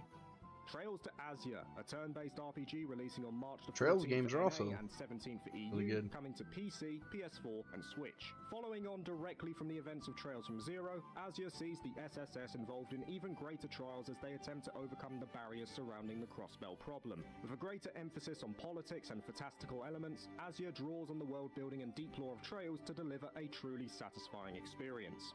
Record of Agarest War, a tactical RPG releasing in March 2023 for Nintendo Switch. A cult classic with over 100 hours of gameplay, Agarest War centers around the concept of a narrative that spans multiple generations. Acting as part dating sim, the protagonist of each era can pass on their legacy to a descendant in the form of stats and abilities, eventually ending come the 5th period. Gameplay centers around traversing a map from point to point, partaking in the main storyline. Trinity Trigger, an action RPG releasing in early 2023 for Switch, PS4, and PS5. Trinity. A game that aims to recapture the feel of 90s action RPGs with fast-paced and varied combat, Trinity Trigger sees the involvement of notable alumni from the likes of Secret of Mana, Xenoblade, and Octopath Traveler. With the ability to play in local co-op, players will utilize so-called triggers that transform into one of 8 weapons as they explore dungeons in this story of changing destiny. Couch co-op on this. Eternight, an action RPG dating sim hybrid releasing in early 2023 for PC, PS4, and PS5. Eternight blends a love story with fast-paced combat as humans face the so-called infected. The game emphasizes choice due to its in-game clock, with players having to choose between deepening their relationships, finding supplies, Oh, thanks for the bits, buddy. Cutscenes will change depending on who you decide to be with, so replayability is also at the forefront. This actually looks really good. Fairy Fencer. I played Fairy Fencer F Refrain Chord so many times. Raid Shadow Legends Hey, is celebrating I ain't got its time 4th for your birthday, ads right but now, buddy. You're getting all the gifts. If you still haven't played Okay. Switch and PC. Connected to the story of Advent Dark Force, Fang encounters Glass and Fairy Fencer is more like a dungeon crawler than anything. You just kind of go from dungeon to dungeon to The dungeon. game sports multiple routes centered once again around the search for Furies, this time though using a tactical gameplay base rather than its ARPG roots. It's actually a really good game. Once More, a real-time strategy game releasing in spring 2023 for PS4, PS5, and Nintendo Switch. Originally released on the PS2, Once More demonstrates the unmistakable art style of Vanillaware as we join Lilette Barn on her journey to the Silver Star Tower, an academy for magicians. This version will expand on the original release with a new skill tree, art gallery, and improved UI, in addition to other mechanics. Loop 8 Summer of Gods, a turn-based RPG releasing in spring 2023 for PS4, Xbox One, Switch, and PC. A coming-of-age adventure, Loop 8 centers around Nini and his classmates as they fight against the Kergai, entities that have pushed humanity to extinction. Nini has the power to reset the world, with each loop allowing him and others to relive the 8th month over and over. The emotion-driven AI system forms the relationships with other characters in varying ways, meaning that each playthrough is wholly unique. Master Detective Archives Rain Code, a turn-based mystery RPG releasing in spring 2023 Only on for Switch. Nintendo Switch. Coming from the minds behind Danganronpa, Yuma, a detective in Oh, training, Danganronpa. That's also a really good series of games. Rain in an effort to solve its mysteries. With an emphasis on gathering testimonies and rounding up evidence, this is a game centered around slowly revealing the truth of a city under the thumb of a mega corporation. Rune Factory Free Special. I do like the Rune Factory games as well. Hybrid releasing in spring 2023 for Nintendo Switch. A remastered and expanded version of the original, Rune Factory Free Special is more of the same. Rune Factory is more like Harvest Moon on steroids. And the recently released Rune Factory 5. Once again centered around an amnesiac protagonist, this game is equal parts action RPG. Every one of your Rune Factories, you wake up as an amnesia addict. Action and calming vibes. Final Fantasy 16, an action RPG finally going to come out in June. PS5. In a world where individuals known as dominants I won't be able to play it. Primal beings called Icons, Clive Rossfield is tasked with the protection of I don't own a brother, PS5. the dominant of the Phoenix. With a more medieval approach, Final Fantasy 16 sees Clive traverse the land of Damn, because I'm a huge Final Fantasy fan. I have almost every single one of them. Played almost every single one of them. Releasing in summer 2023 for PS4, PS5, Switch, and PC. The 10th title in the Trails series and the epilogue to events surrounding Cold Steel and Crossbell, Trails into Reverie sports a cross-story mechanic centered around 3 protagonists while also gathering all members in a hub known as the True Reverie Corridor. These stories all form one cohesive narrative that not only ends this chapter of Trails, but acts as a precursor to the events leading to the Calvard Republic. Story of Seasons: A Wonderful Life, a farm simulation. Story of Seasons. That's also another good game if you like farming style games. A remake of Harvest Moon: A Wonderful Life, this version will carry over improvements from the Special Edition and Harvest Moon: Another Wonderful Life. With an emphasis on building bonds and living a peaceful life via farming and animal husbandry, Story of Seasons will scratch the itch of anyone looking for a relaxing palate cleanser in between more arduous It's adventures. definitely a good time-wasting game, something to help pass the time. Action RPG releasing in the second half of 2023 for PS5, Xbox Series, and PC. Developed by Bandai Namco, Blue Protocol is a cel-shaded online action RPG with a focus on story. Players can choose between one of 5 classes known as the Blade Warden, Twin Striker, Keen Strider, Spell Weaver, and Foe Breaker. As with many MMOs, side quests and activities will also form part of the experience on offer. The Legend of Nyata: Boundless Trails, an action RPG releasing in fall 2023 for PS4, Switch, and PC. Though only connected to the main Trails series in name at present, Nyata: Boundless Trails offers an enjoyable action-centric experience from the minds of Ys. Centered around the journey of Nyata and his fairy companion Noi, players will be taken to a collection of different worlds that shift with the elements. This version will also offer HD visuals, higher quality music, and 60 FPS. Final Fantasy VII Rebirth, an action RPG releasing in winter 2023 or early 2024 for PS5. The second of a planned trilogy in this reimagining of the original Final Fantasy VII, the game follows Cloud and others immediately after their escape from Midgar. Though information at present is minimal, Tetsuya Nomura has stated that the name Rebirth has distinct meaning and that work on the third title is already ongoing. Suikoden 1 and 2 Remaster, a turn-based RPG releasing in 2023 on a yet undecided date for PS4, Xbox One, Switch, and PC. Expanding the legacy of 2 notable classics in the genre, the remasters of Suikoden 1 and 2 will offer graphical improvements, new character drawings, UI enhancements, and sound improvements. With a focus on story and a notable feature in its massive cast, these are titles that aim to recapture the spirit of the originals while bringing them to the modern era. Like a Dragon Gaiden: The Man Who Erased His Name, an action RPG releasing in 2023 on a yet undecided date for PS4, PS5, Xbox Series, Xbox One, and PC. A title aimed at giving players a perspective of events after Yakuza 6 from the eyes of Kazuma Kiryu, this game is stated as being half the length of a normal Like a Dragon title. It will also act as a precursor to the eventual release of Like a Dragon 8 in 2024. Eiyuden Chronicle 100 Heroes, a turn-based RPG releasing in 2023 on a yet undecided date for PS4, PS5, Xbox Series, Xbox One, Switch, and PC. Drawing from its inspiration in Suikoden and following the events of Eiyuden Chronicle Rising, 100 Heroes, as the name suggests, features a wide array of characters who find themselves involved with the events of the story. With a fully voiced main story and unique battle voiceovers for each character, this is a title that is highly anticipated for many, especially those who contributed to its Kickstarter. Grand Blue Fantasy Relink, an action RPG releasing in 2023 on a yet undecided date for PS4, PS5 and PC. With assurances that development is going well for a 2023 release, Relink appears to finally be on the horizon. With an approach that accommodates all types of player and a main story based around the land of Zegagrand, players will be able to embark on quests and partake in fast-paced combat over the backdrop of a fully realized world. Sword Art Online Last Recollection, an action RPG releasing in 2023 on a yet undecided date for PS4, PS5, Xbox One, Xbox Series, and PC. Based on the War of the Underworld arc from the anime, this game offers an original storyline that looks at a what-if scenario following the events of that particular arc. Fans of the series will see the return of the main cast, including the likes of Alice and Yujiro, in this action-based adventure. Stellar Blade, an action RPG releasing in 2023 on a yet undecided date for PlayStation 5. Originally known as Project Eve, Stellar Blade takes place in the near future where mankind have been forced off the Earth due to invaders. Taking control of Eve, players will look to fight back against the invaders in a visually pleasing yet desolate world. Combat will have an emphasis on skill, reactions and combos, aiming for a visceral sensation for those who play it. Front Mission 2 Remake, a tactical RPG releasing in 2023 on a yet undecided date for Nintendo Switch. Similar in gameplay to the Front Mission 1 remake earlier this year, 2 sees perspectives change between 3 characters over the course of an involved storyline. With tactical gameplay at its core, the remake will offer a renewed soundtrack and modernized in-game visuals. Sea of Stars, a turn-based RPG releasing in 2023 on a yet undecided date for PS4, PS5, Switch and PC. Delayed from the original 2022 release, Sea of Stars is one of the most hotly anticipated indie titles for JRPG fans. Drawing influence from the 16-bit classics, Sea of Stars aims to pay homage to the originals with a rich cast of characters and exploration as cornerstones of the experience, yet also modernizing it for the current age. With an emphasis on challenge through planning rather than grinding, Sea of Stars looks to define its own legacy.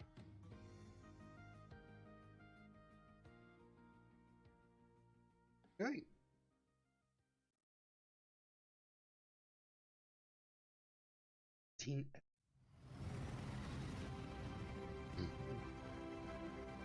Oh, what is this? Oh, Don't Starve?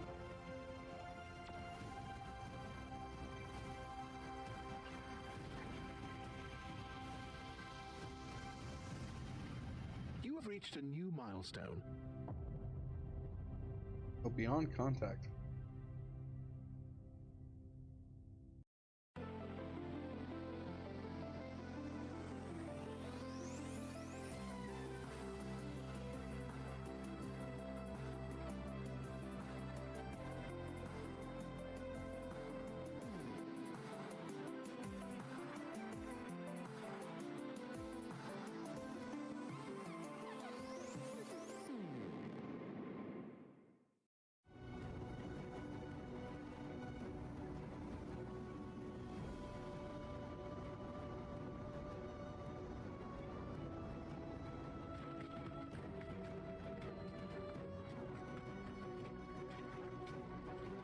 Final Fantasy XVI is now coming to PCs, PlayStation 5 and Xbox Series X on June 22nd. Well, Square Enix released a new trailer for it that no more than 48 hours ago, introducing the new world, like 18 minutes of gameplay, showcasing just pretty much anything you need to know about the new game in story, combat, and formula. Well, technically the shift in formula, which is mainly the campaign. I've already said it before, but in case you need a memory jog, this is not a multiplayer game at its core, but more of a RPG action adventure.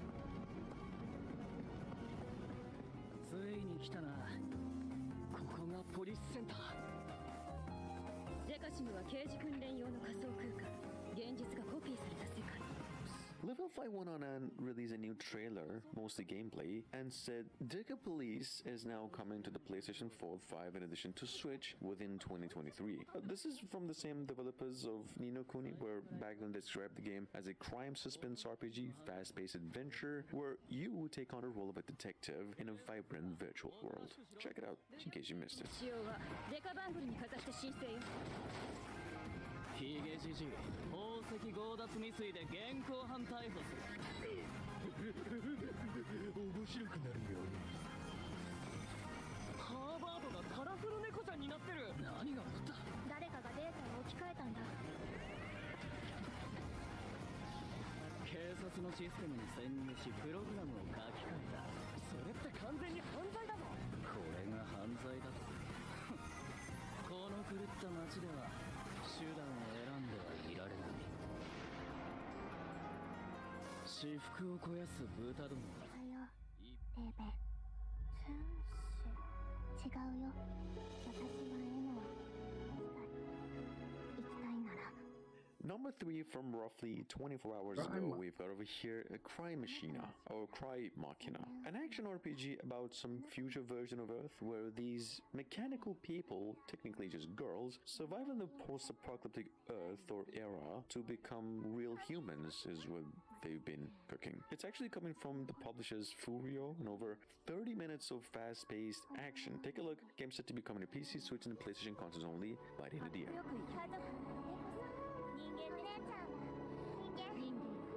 あなたたちではありません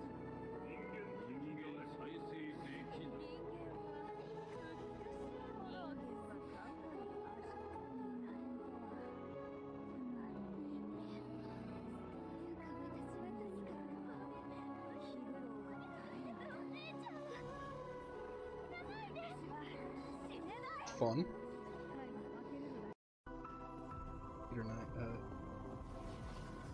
Coming up behind that, it is Eternights. What was just revealed to be an apocalyptic dating sim and an action game as the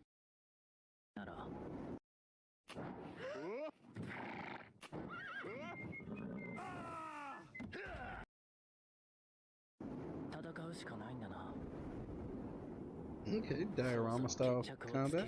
Sitting on Steam on its way to literally every single console out there by the end of the year. Possibly in the second half of 2023, we've got over here the most anticipated pixel art, turn-based tactics, semi-open world RPG over here, Eiyuden Chronicles 100 Heroes. This game, in case you missed out on the update, did actually get a new trailer like a few months ago, reconfirmation that the game has met all of its Kickstarter goals and in great shape.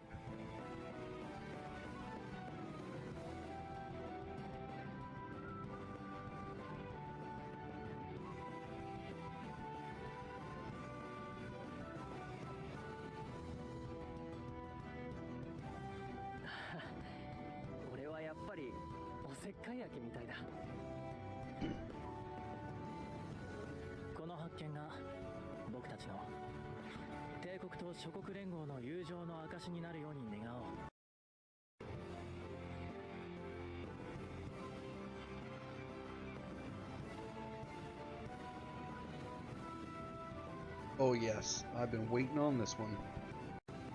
Please, please come out soon.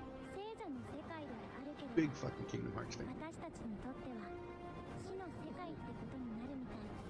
In case you missed out on the event, last week was Kingdom Hearts series 30th anniversary, and with the celebration, we came across a new trailer on Kingdom Hearts 4, technically the new game soundtrack, and a good portion of it. Anyway, this is probably copyrighted, but you can get a pretty good dose of the game's combat, environment, and the new entity that was formerly shown at the game's premiere. Check it out in case you missed it.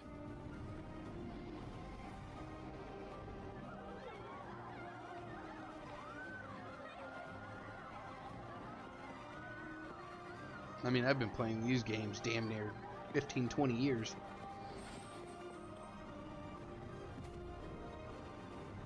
And the replay value on all the originals are just fantastic. And there's so much to do, and trying to complete the whole game just is hard. Getting like the ultimate weapons and ultimate weapons and everything like that.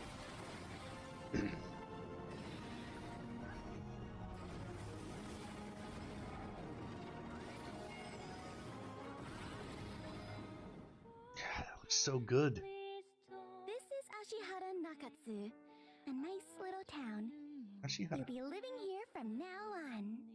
Loop 8 Summer of God is now coming to PlayStation 4, Xbox One, Switch, and PCs on June 6th. Exit Games came out with the announcement of a new game earlier this year. Not interested in that one. Loop, what was described as a time-traveling RPG from the same publishers of Grandia Games, is gonna. Is this a new Dragon Quest? Yes, 12! Flames of Fate. So they got 2 Dragon Quest games coming. They got The Legend of Dai and Flames of Fate. Quest game, Flames of Fate, is now coming to all platforms, PCs, Switch, and it'll be the first game in the series to use Unreal Engine 5. Just take a look. This game supposedly releasing early to mid, and the gameplay, we are pretty much sure, will be very different from the previous entries. I mean, just the title looks dope. Dragon Quest 12 選ばれし運命の炎 It's nice we're getting closer to our goal and everything. I was thinking, wouldn't it be wonderful if our adventures never This ain't it. ended? Grand Blue Fantasy Relink, technically Grand speaking, Blue, one of the yeah, that's most actually supposed to be awaited really games good. of the past half a decade at least, is now finally coming out for PCs and the PlayStation consoles only later this year. This action RPG, after years of waiting, went on and got itself a new trailer, about 10 more minutes of gameplay of it, showcasing the game's characters, new graphical changes, the game's development technically, and a lot more. Just take a look, in case you were hyped. His name is Id, one of Avia's top 3, said to be the Skydom's strongest. Why are you here? This has nothing to do. Wow, I can't imagine captaining a crew at your age. I'm not exactly a slouch myself. Make it worth my while, Skyfarers. Captain, I'll clear a path. Stay close. Upheld by fangs of flaming ice. Seal their fates. Good artwork. Combat looks rather smooth too. Let our blades be tough. Ready.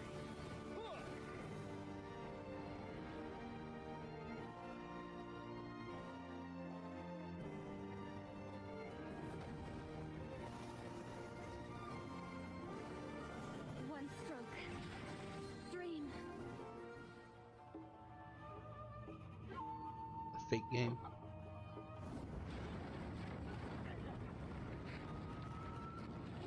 Great Tecmo and Omega Force, in partnership with Type Moon and a few other internet gaming companies, is one of the biggest projects of 2023, came out and announced a action RPG a couple of months ago going by the name Faith/Samurai Remnants. They said the game is coming for the PlayStation 4, 5, Switch, and the PCs as well by the end of the year, worldwide, as another action fake style visual game, novel style RPG anime, and an entry point of a series. This is what we've got. The fake games are also really.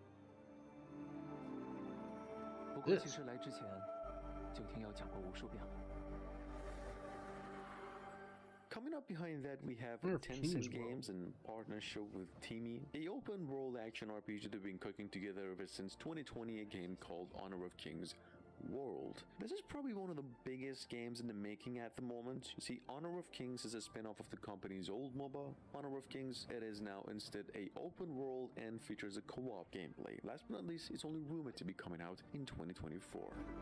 Oh damn, that's a long ways away. Whole fucking year. Looks dope though.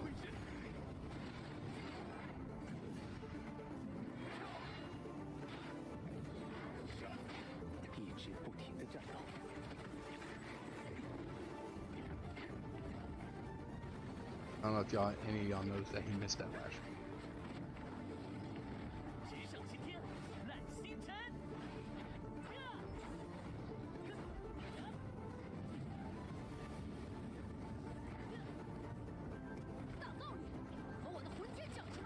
Oh, we got gunners and flyers and shit.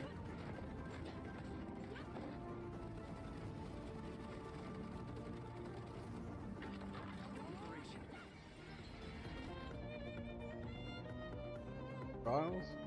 Trails? NIS America just released Legend a of new Heroes. trailer Yep, for Trails. Legend of Heroes Trails into Reverie. They actually introduced all of the characters, so the game is coming to PC, Switch, and the PlayStation consoles only July 7 this year. This game is a Japanese original RPG that was first released in 2020, follows the story of Trails from Zero, Trails to Azure, and Boundless Trails. Take a look. Identity. Here's the new one that I want to try, Blue Protocol. And release another new trailer on Blue Protocol. Said this action RPG is now coming to PCs, PlayStation 5, and Xbox Series X only in the second half of 2023. That is actually confirmed. You see, Bandai actually does have a live stream starting off in about 2 days, showcasing about every bit of detail you need to know about the game. And then for those of you new, well, this is a free-to-play anime-style MMORPG, story-heavy. Memory of your past. Yes. Quickly finding yourself at the center of a millennia-old conflict. As the grand story unfolds, you'll discover your true purpose and what it means to be a hero.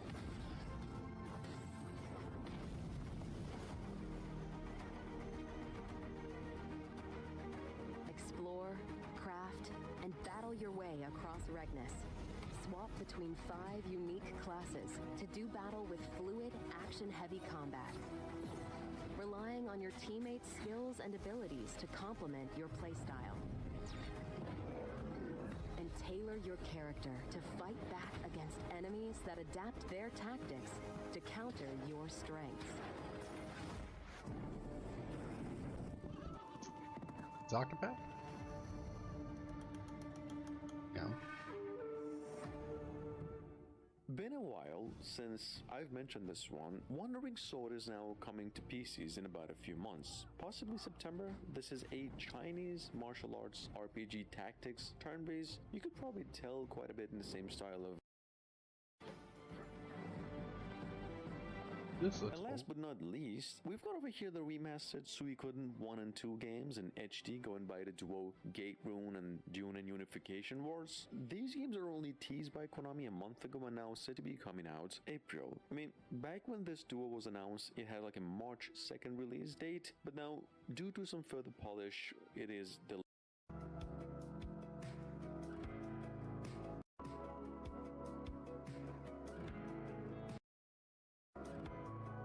Alright guys, I think I'm going to get off here for a little bit. I really appreciate you guys coming and hanging out with me. I had a lovely time talking with you guys, finding out you guys' likes, dislikes, things of that nature. Getting to know some of you, picking up a few new followers, and new subscribers. Again, I really appreciate everything you guys do for me. Again, this is definitely kind of like a dream come true for me, things that I'm trying to do. Definitely want to continue making content, definitely do some just chattings, playing some games, maybe do some watch parties, anything like that. Definitely enjoyed having you guys with me today, and I will see you guys next time for another stream. Maybe this evening. I'll probably play some more Hogwarts tonight. But until then, I appreciate you guys. You guys have yourself a great day, and thanks for hanging out with Dad. You guys have a good one.